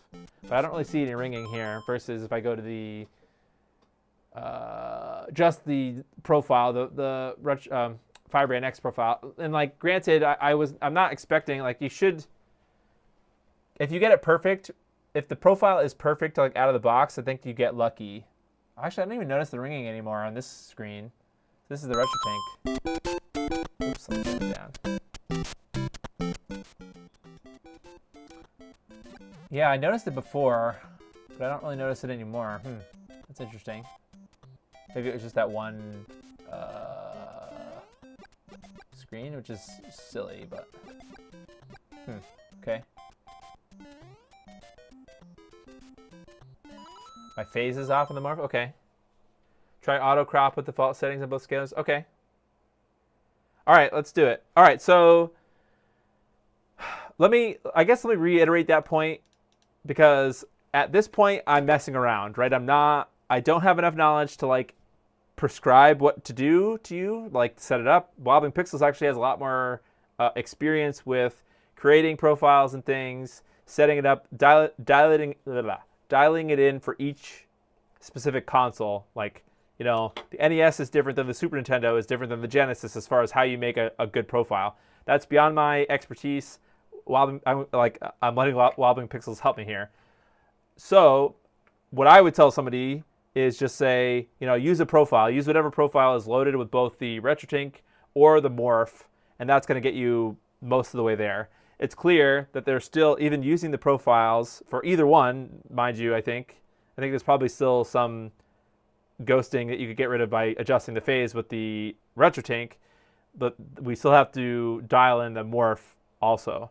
With that being said, you probably could save the profile after you've like fixed it, right? You can save it again, so that way you don't have to do the work twice, right? So you just tweak it and fix it for your console. And I think actually that's kind of like what you're supposed to do anyways. When you set up a profile, sure, you could download them from somebody else, like has the profiles created already, but you can further tweak them for your specific console, and like that's the way you need to do things. So I haven't done the whole process.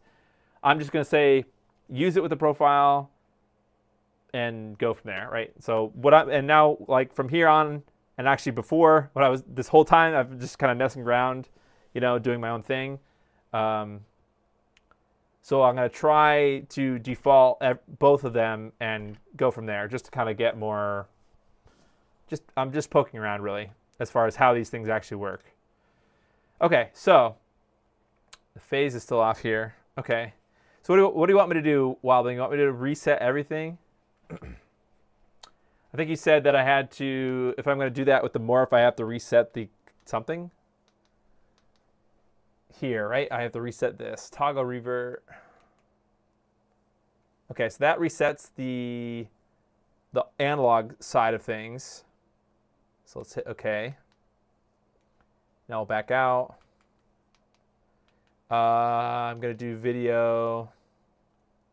Oh no, profile. Or preset, preset, restore default settings. That's going to undo everything that was applied with the profile. Okay, so now I think I hit OK. Can just back out. Okay. So yeah, for whatever reason, this without the profile looks slightly better than it did with the profile. So that's probably the nature of like whoever created the profile dialed it in for their NES, and then me trying to just slap it into my NES, it's going to be different. Like maybe they have a different version of the NES RGB, or maybe it's a Tuesday, or I don't know what things affect it. Okay, so now we're going to try the auto cropping, which I think that's is that in the input screen? Oh yeah, look at that, auto crop. Hey, that's cool. Oh, shit. Okay. This is what I was looking for the entire time. Okay, great. Okay, so there's auto crop. Okay, cool. So this crops the screen, like the viewable portion of the screen, to the full analog video signal, right? So this is gonna ignore everything about pixel ratio, like aspect ratio, or anything like that. This is just gonna be fit as much of the original analog signal as possible into the screen. Now, I still see that there's this like overscan. The blue thing is what I'm trying to say. See how it's like dark blue on the edges? I guess that's just trying to say that here's your 4:3 window inside of your 16:9 window, I think. All right, let's hit save. Now I want to do the same thing with the RetroTink. Let's see if we can get back to the default. So load default. Is this going to bring back our everything? Oh, it reset everything. Okay.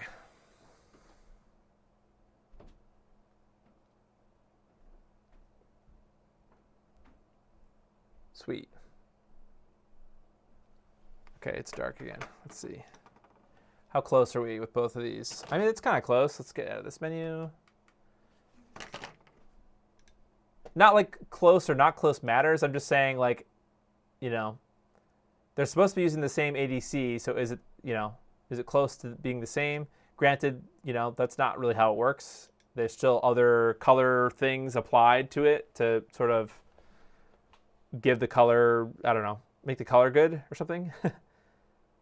Should I try to, is there an auto crop for the RetroTink as well?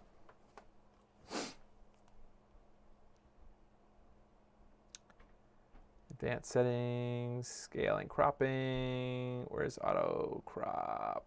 Full cropped 4:3. Okay. Okay.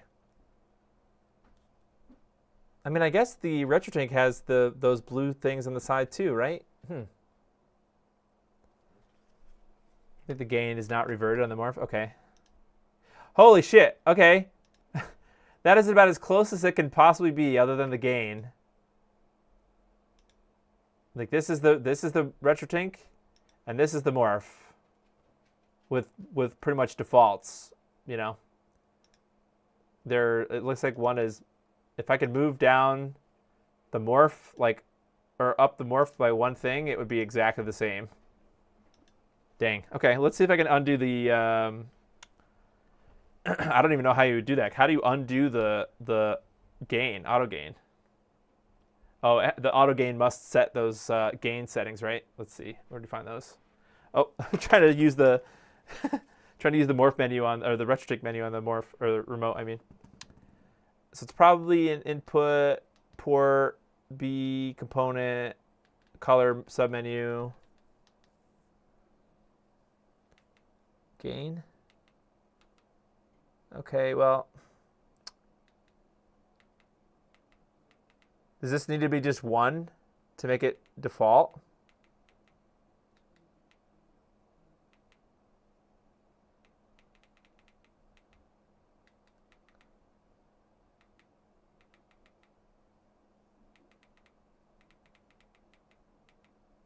Okay. Cool. All right, let's leave. Did I make it? Holy shit. Okay, it's slightly off still, but I mean, it's extremely close. The colors are sort of different. The green is darker green. So there's probably some color mapping or something, color space, or not color space, color mapping, like tone mapping or something, maybe that's off still. But I mean, all the other colors, the blue looks pretty close. The green is the only one that's really driving me nuts with how different it is. But I mean, they're both pretty clear. I mean, that's not really a qualitative measurement, but cool. Safer to not crop if you don't know if it's safe to do so. Yeah, it's just weird how the default for the Morph is not this, right? Like full crop. Adjust the saturation on the Morph? Maybe. Let's try. Here. But would that be in the video, or is that an input? I didn't see that, but I wasn't really looking for it. Color submenu, maybe?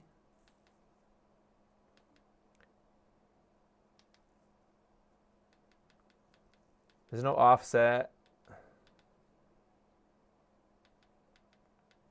Clamp adjustment. See, I don't know what any of this stuff does, so.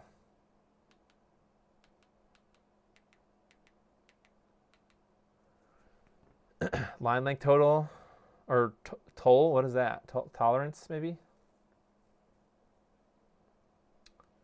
Okay, so I don't see anything in here, per se, about brightness, so it's probably in, well, I mean, gain, yes, gain, right? Let's go back to video. Color correction, maybe? Oh, maybe down here. This thing? I mean, this tweaks some things, but I don't think this is what I want to tweak. Is HDR on? No, it's probably off on the RetroTink. That actually is a qualitative observation, not measurement, no measurement. Quantitative is what I was trying to say. It looks sharp on a 1080p monitor in the OBS preview window, so it's not it's not that sharp, I guess. I mean, I don't have a great way of comparing it on my screens here. But I mean, it looks good on my OLED. I mean, this is, like I said, this is default. Like, this is no profile loaded. So, yeah. All right, I'm messing around now at this point. Should we try another console? I guess. How about the Super Nintendo? Let me try that. I'll see what it does, sort of out of the box. I'm actually curious what's going to happen if I leave it as is. Is the Super Nintendo going to look cropped out, or this default crop thing like we were just talking about? So let's just switch the multi-out to there. Let me grab my reflex volt adapter. Which one is the one for the Super Nintendo? I think I already had it out. Is it the one for the Genesis? Genesis 2, Genesis 3, no. 32X, Game Gear, no. Okay. Do I not have one for the Super Nintendo? Or does the one for the the NES work at the Super Nintendo? Super Famicom. No. Sega CD Model 1 and 2, SMS. Nope. Let's see. Where is the one for the Super Nintendo? Oh, SNES power adapter. So that's for what? The Famicom? Shit. Does this one fit on that one? No, it doesn't. Okay. So I think the NES one with the Super Nintendo power converter thing works with the Super Nintendo Junior. We're going to find out. Just kidding. All right, now I need a Super Nintendo controller. So I'll probably do more of these kind of messing around things. Streams, I guess. But like, I don't really have a goal other than I just want to show people the footage, like compare them. What I was trying to accomplish with this first video is like, how do the defaults look? I really wasn't going to dive into profiles. I just wanted to know how the stock, whatever, just minimal effort, boot it up and just start playing games without loading any profiles like that. That's where I was trying to get. One chip. Set it to 1.0. Well, oh, the gamma factor.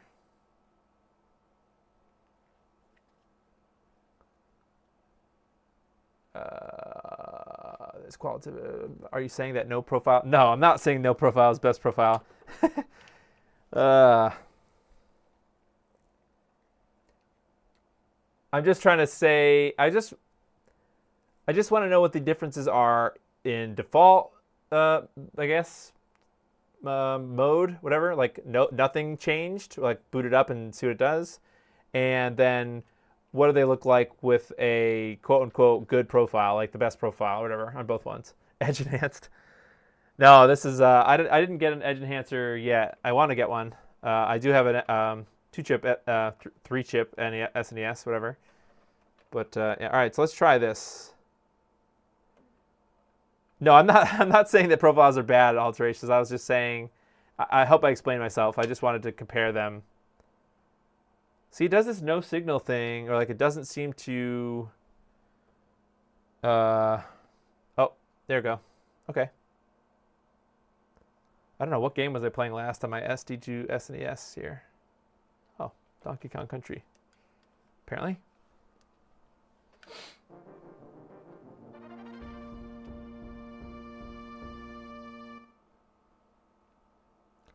First test digital signal difference, set color band on both Morph and RetroTink without any input. See the difference? That's kind of what I just did. I mean, they're always, they're never going to be side by, like, I don't think there's like, because both of them use the same analog to digital converter, right? But there's still other things. Like you can't just, I don't think you can just throw that through like an HDMI port. Like I don't think the ADC has everything that you need, right? So there's other things that the Morph itself does to actually get the video from the analog side to, digital output. So I don't think that those things are ever gonna, like, you'd have to probably specifically tune it to match.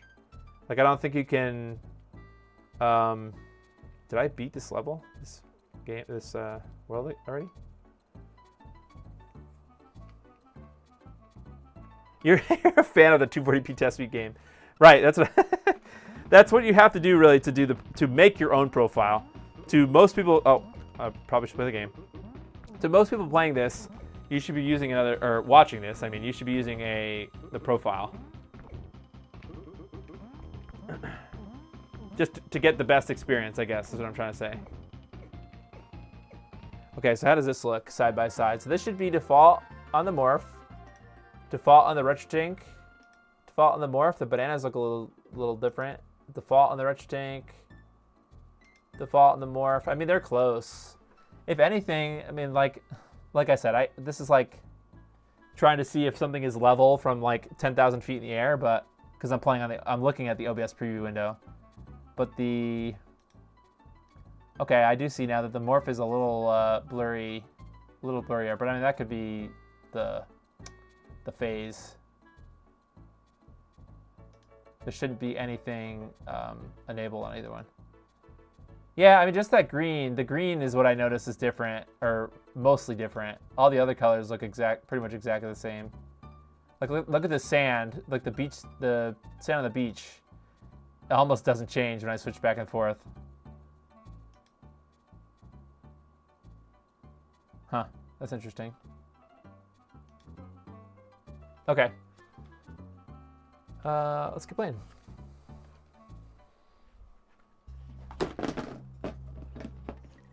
I guess I probably should slap a profile. Let's beat another level and then I'll try a profile. And then I'll probably have to go for the day.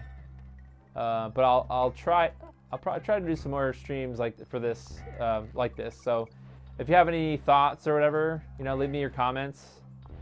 But what you'd like to see, what's the actual workflow to get a profile enabled? Because right now, we're not dealing with auto profile anything, right? There's no SVS going on here. It's just manually swapping that stuff for now. I mean, I don't know if that means that SVS will never come to the Morph, but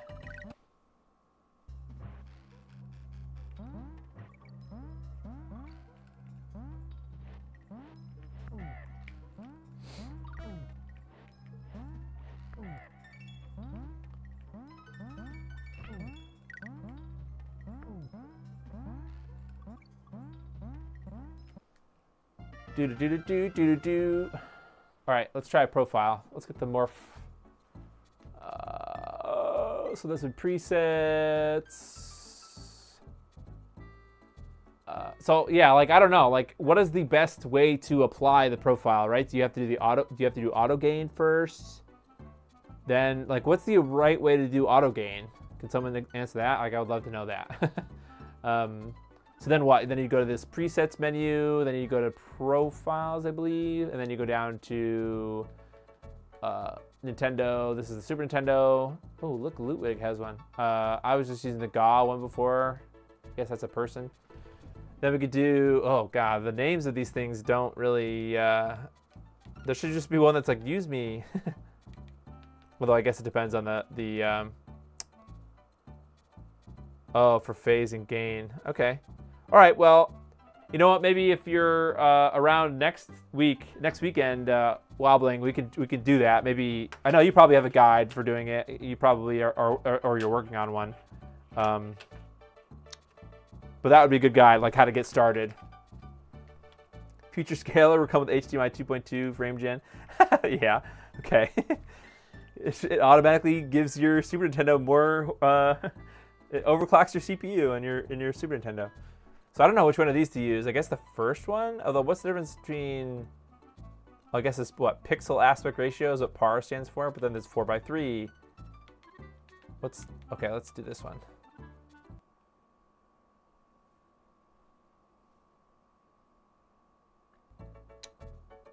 Yeah, I mean, looks pretty good. What's the difference between that and PAR? Okay, I guess it's just. I don't think this is the. What is what square pixels versus. This looks better, doesn't it? Or does the other one look better?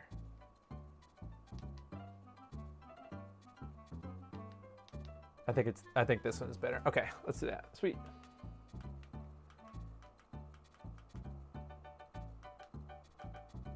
Cool.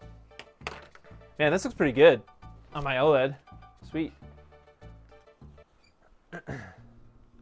Again, looks pretty good. It's not like a quantitative measurement, but like that's one thing that I would like to do eventually is there's got to be ways to do that, right? Like compare some known baseline, like maybe an emulator or something, and the output of an emulator, or maybe the Mister or something like that.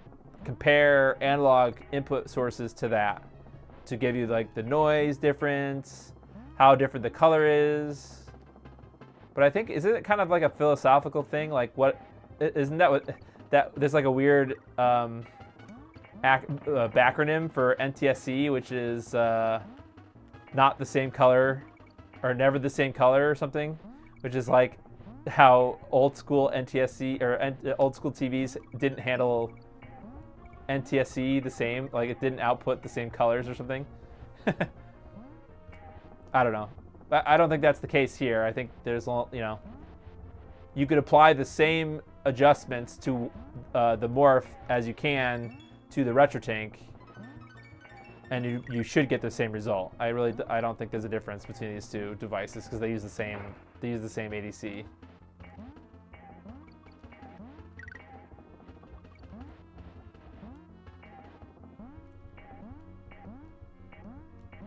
Where's the last bastard? Ah! There he is. Got him.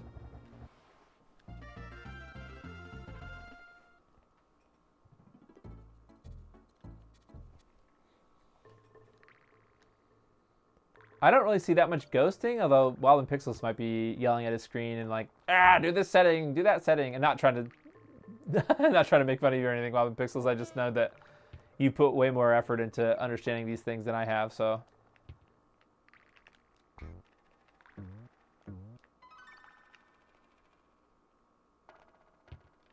Whoa. Oh, B! I got B'd.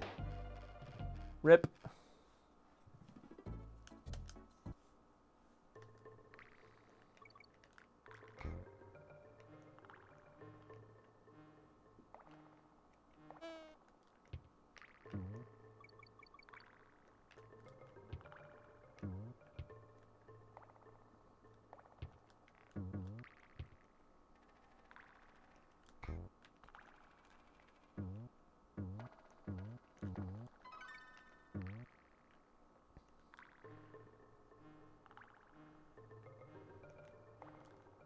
Oh, are you serious? How did it not jump? Ghosting being stream issue. Yeah, I know. At this point, you know, it's like splitting hairs because obviously the capture cards, you know, maybe there's a variance between the two capture cards.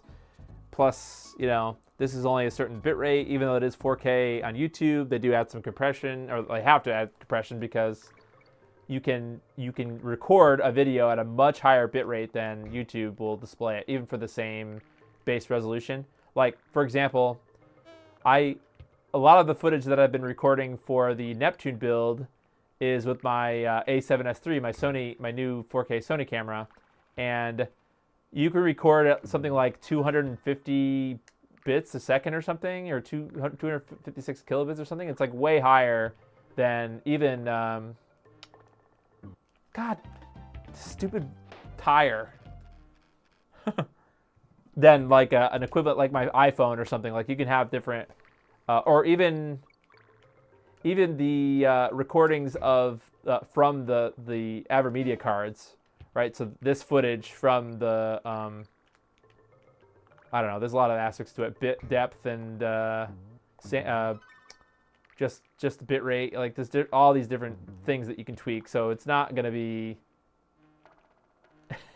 unless you had like the raw source image or something, and you can look at them side by side. Like that's the only way that you could personally tell the difference between, you know, one thing and the next.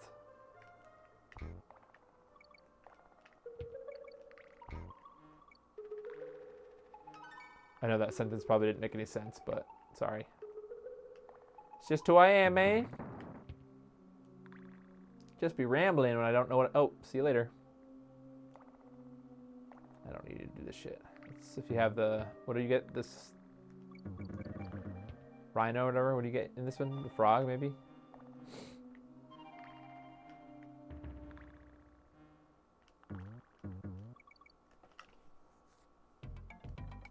Oh, hey, frog guy. What's up?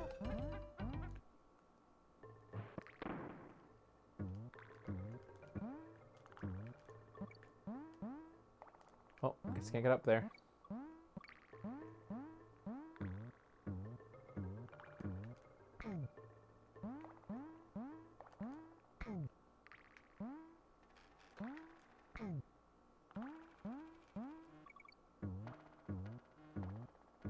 I mean, I think it, oh God.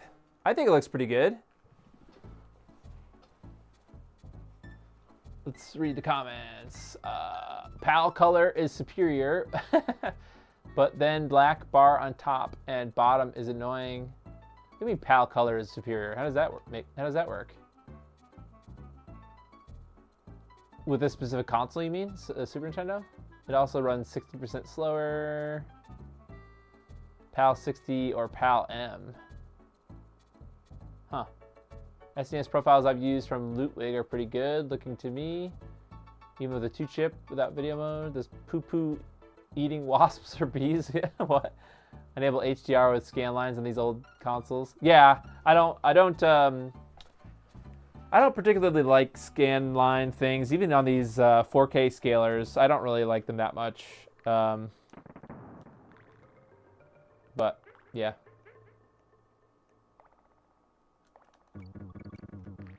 I guess I just prefer the. Well, that's something we could do also. We could do an S-video test. I guess next time maybe we could do S-video, because right now I've just been doing composite video or component video.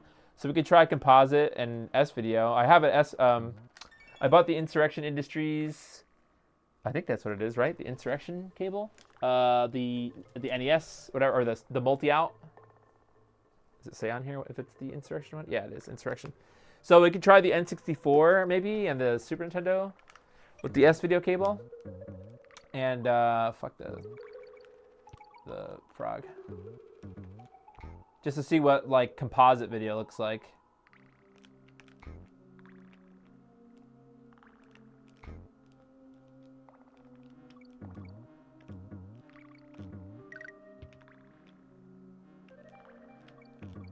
Oh, God damn it.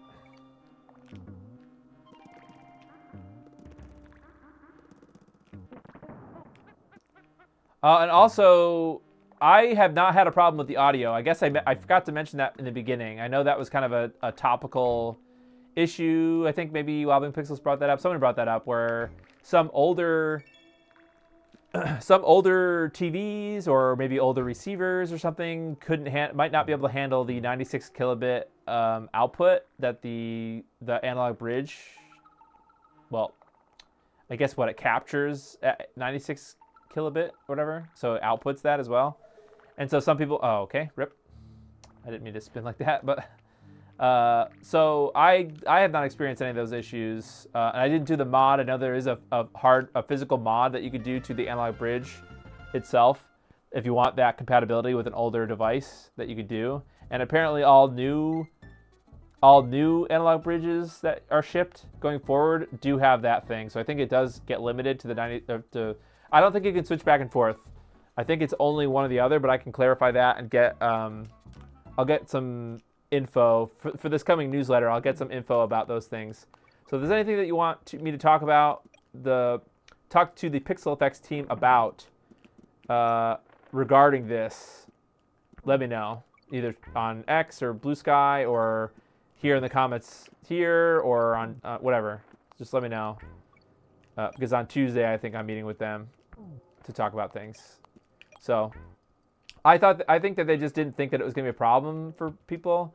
And, you know, if you are, I don't know. I'm not going to say that, like, you know, hell, screw it. I got, not yelled at, but people told me that I wouldn't have a good experience with a 4K upscaler. So at the time, it was just the RetroTink 4K. Unless I had an OLED. Or like, so if I had just a 4K monitor or whatever, I wasn't gonna get that much out of it or something. Like that's BS, by the way. That's like not true. Like if you have a 4K monitor, a 4K scaler is gonna look better than like a 1440p scaler. Yeah, so I don't even know what I was talking about. Something to do with the 96 kilobit thing.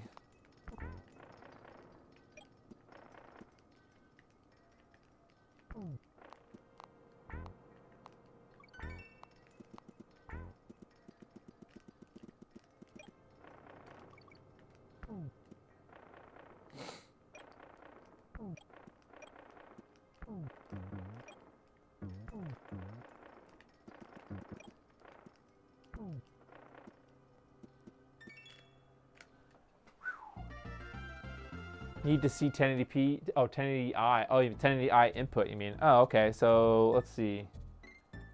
What's a console that does 1080i? That's the 360, I think, right? Can do 1080i. I'm just trying to think if I have analog cables. The PS3. Okay, so I can try to do that. See how the deinterlacing performance is. Okay, that's fine. We can do that another time. The brightness keeps. Yeah, I noticed that too. I think it was that level. These like dark levels, the brightness was changing. At least the cave level. I think that's what you probably sent that message when we were in the cave level. CEO of Waffle House. Disagree, pal sucks. I love it. I don't know. But yes, Roberto, I did see that was flickering, but it was only that level or these dark levels that I noticed it. So, oh, PS2. PS2 could do 720. PS2 could do 1080i? Mini LED TVs. Yeah, I haven't had any hands-on experience, but I do plan on. I'm gonna shut this.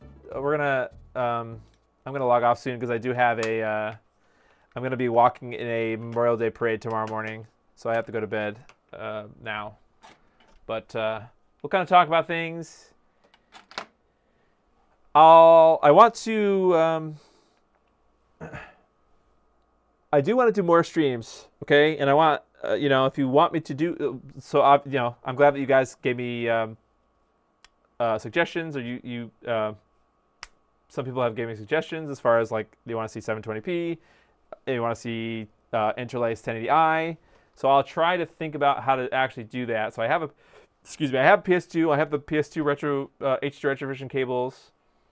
I think I have a 360 that has, and I have the. I think I have the official Xbox. Oh no, I have an EXO SVP. Oh, that's the original Xbox. I think I do have Xbox 360 component cables, maybe. So maybe that might be an interesting test. I don't know. Gran Turismo 4, Tourist Trophy, Japanese version of Valkyrie Profile 2. Okay, interesting. So I'll have to bust out the PS2. PS1, yep, I have. I could bust out a PS1. Actually, I have a PS1 over there. Do I have the? I think I have the. There were PS1. Oh, it's the same as the PS2, right? The PS1 and PS2. Oh no, PS2 and PS3 are the same. Is there a PS1 HD retrovision cable? Why do I not remember that? Okay, well. Oh, that's. What does the freaking port look like on a PS2 or PS1? Yeah, the AV multi-out thing. That's different, right, than the PS2 one, or are they the same? Do they work on all three? Why am I having a brain fart? Why do I not remember that? PS0, yeah. PS-1. Okay, yeah, so thanks everybody. I know for some people these are not your favorite types of. I can get the PS1 adapter. What? Really? There's a PS1 adapter? I probably have it. Let's just Google that. HD Retrovision PS1. Oh, okay. It's just an adapter, though, right? There was no specific cable. Okay, so I think I have that. Let me look for it, actually. Because it should be in this bin. If I've got it, it's in this bin.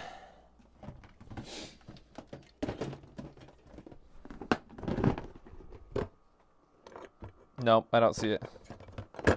I might have to get that adapter. I have the... what the hell is this? It's... Oh, this might be for the Saturn.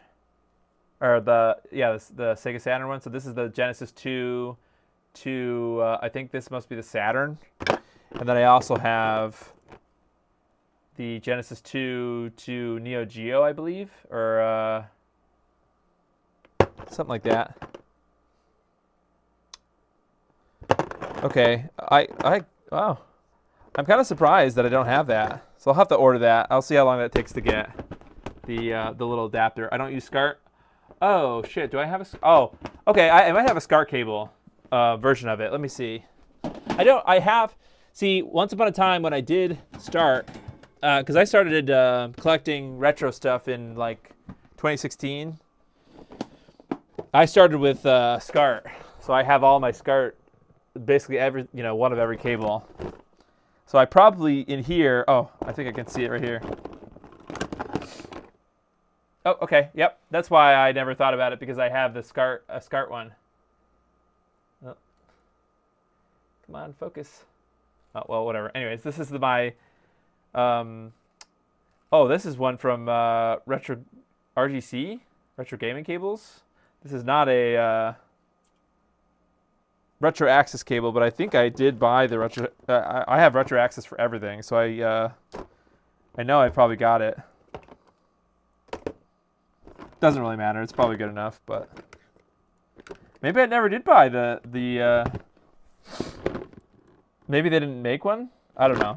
Anyways, I've been collecting retro access stuff for a while as well. I have the old style. The purple ones, that's how long I've been ordering, or that's how long ago I bought these.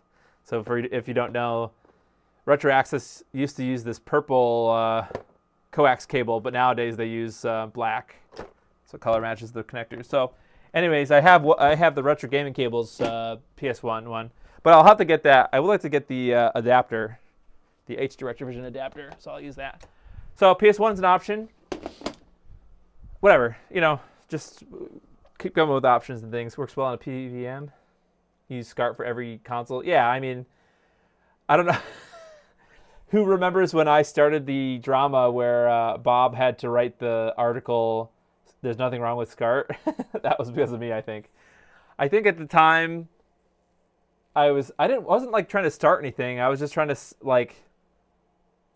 I don't even remember. I think I was trying to say like, oh, which one, if you were new at that time, so this is probably like 2000 or 2020, maybe it was like 2021 or so. I was just trying to predict that component cables, at least in North America, component cables were going to become the more popular cable. Not really, it doesn't really matter. Like there's no like right or wrong. It's just whatever you have set up already. So if you already have a bunch of SCART cables, it's fine. So somewhere along the line, Bob caught wind of what I was trying to talk about, and I wasn't like trying to put down SCART or anything, but he wrote that whole article about why there's nothing wrong with SCART a few years ago. So that was in response to what I had said about something about it not being better or something.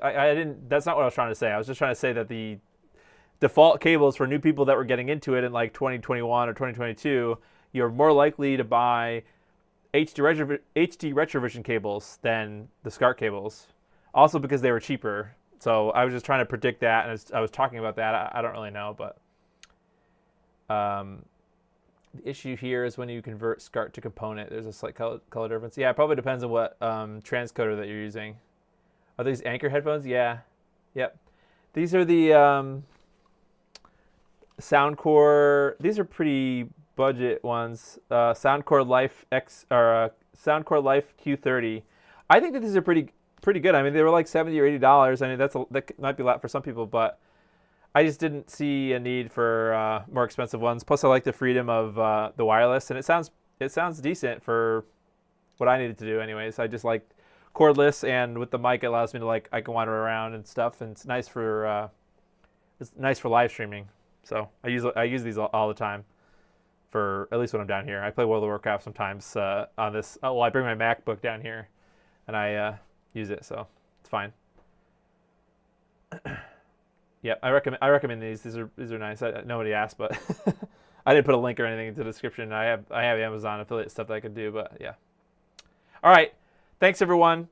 I appreciate everyone who nobody flamed me, so that's good. Nobody came in here and was like, I expected a lot of people to come in here and really be negative about this because there's latent animosity still between PixelFX and again / this is opinion time. Like, this is my opinion. This is not the opinion of PixelFX or anything, but just history of things that Dana said and Woozle said, and I'm not gonna get into it now, but there's animosity between the two people, and I was expecting people to come in and like rip me a new one about like, oh, why are you talking about the Morph here? And like, I don't know. So I'm glad that nobody did that. I appreciate it. It's your choice what you buy. Do I think that things could have been handled differently? Sure, but it's not for me to say. So, is old school WoW actually good or not good? That depends. I mean, if you have nostalgia for it, I think it was good because I used to play back in time. I play retail now. I don't play classic anymore because my friends play retail.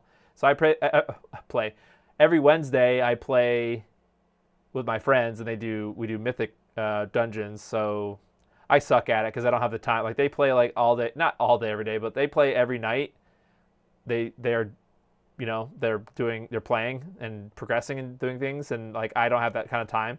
So I play one time a week, which is probably not enough if you're into MMOs, but they're two different games. Classic and retail now are completely different games. The style of gameplay is a lot different. Classic WoW is, if you ever played like RuneScape, if you've ever played, I don't know, if you're a fan of older style RPGs, or if you like any of the Warcraft lore, like if you played Warcraft 2, Warcraft 3, whatever, if you like any of those things, like you like the art style of original like Warcraft 3 or whatever, if you like that art style, you'll probably love classic WoW. And that's where I started, and that's kind of like where I fell in love with it. Retail now, basically you play it because, I don't know, you're into quick entertainment. Like, they change things with every expansion. Like, the story is different, and then even then they break the expansion up into like multiple phases. So like phase 1 is over now, and it's phase 2 for this current expansion, I think, something like that. So it's like, it's constant. It's like you have like when you log on to retail WoW, there's a constant like nagging. Like, everything is constantly wanting you to do like the daily quest or this thing or that thing. You log in, and like there's like colors all over the map. Like, it makes you want to do, or it kind of like highlights these things for you to do, and they change every day. It's a much different experience than classic. Classic is like grindy quests, I guess, and like immersion. It's like slow, well thought out. In my opinion, it's well thought out. Like, it just kind of makes you like wanna, I don't know, just kick back and relax and not have to think really hard about what you're trying to do. Retail, and especially end game content, which, if you don't know end game content, end game is like, once you're max level, what do you do now? That's for a lot of World of Warcraft people, or a lot of RPG people. The end game content is where the game kind of like starts, because you have to get gear, and the gear is what really gates you to do the better content. You have to get better gear to do the better stuff, and it really matters a lot. So there are much different experiences. Like, now it's like I said, it's a lot. It's like, I don't know. Go watch the there's a documentary by, I don't even remember what his name was, but it's like why it's rude to suck at World of Warcraft, whatever. That's kind of it's a really dense subject, but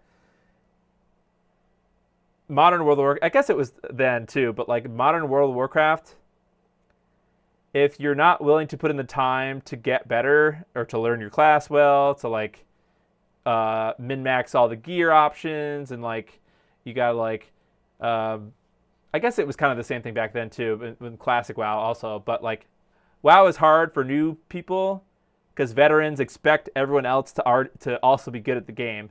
So if you're not good at the game, or if you're just learning the game and you don't know that you're bad, it's really harsh, and it punishes those players. So that's both classic and retail do that, right? So but you could solo a lot in classic WoW and get a lot out of your money. Like if you never want to interact with anybody else, although there's a lot of value to that, you know, having fun and groups and stuff like is really fun. Like doing dungeons with groups is a lot of fun in classic.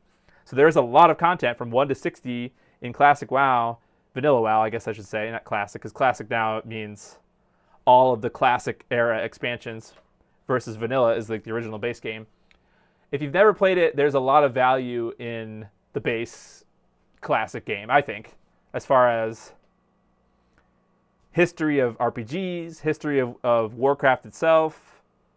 So there's a lot. Like it's worth your money if you just play it for a little bit and then you never play it again, and you never have to like do the hardcore stuff. You never have to do end game content if you don't want to. Just doing the single player kind of, you know, level up your character to 60 is a lot of fun, in my opinion. So Asmongold needs to go back to WoW. Yeah. Oh, Folding Ideas is the guy's name. Yes. Yep.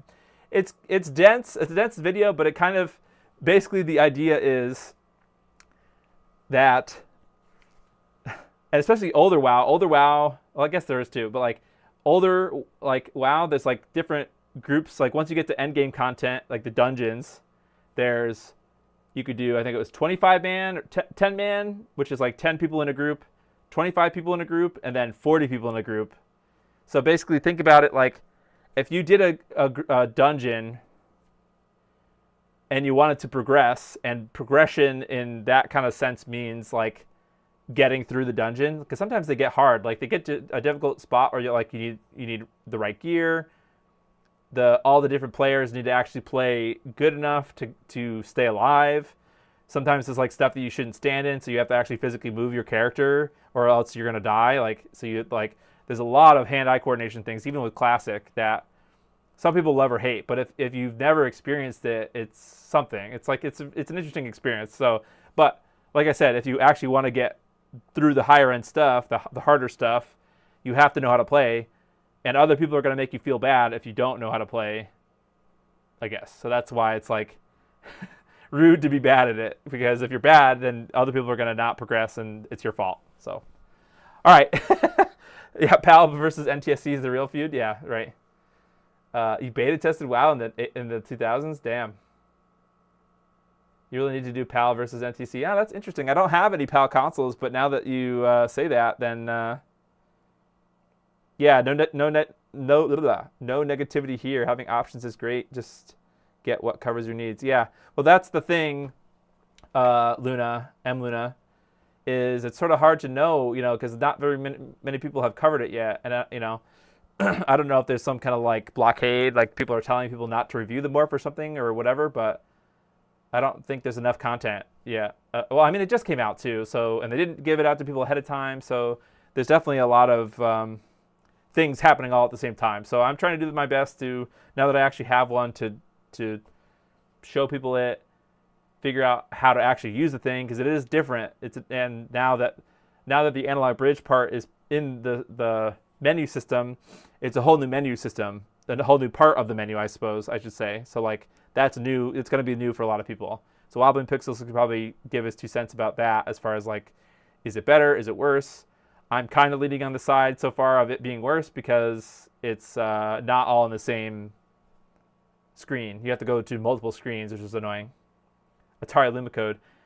I don't think Lumicode is ever going to come. Oh, is there an Atari Lumicode? So, yeah, if you watch my... I have done Lumicode, covered Lumicode on my NES, but is there an Atari Lumicode? That'd be sweet. All right, I'm going to leave. I got to get up tomorrow morning, but thanks, everybody. Please give me ideas if you want to see me cover something for the Morph. I'll probably do another couple of these. Might not be, you know, weeks in a row, but for now it might be. It's good rhythm, but the planets have to align for me to stream, because there's a lot of things going on in my house. So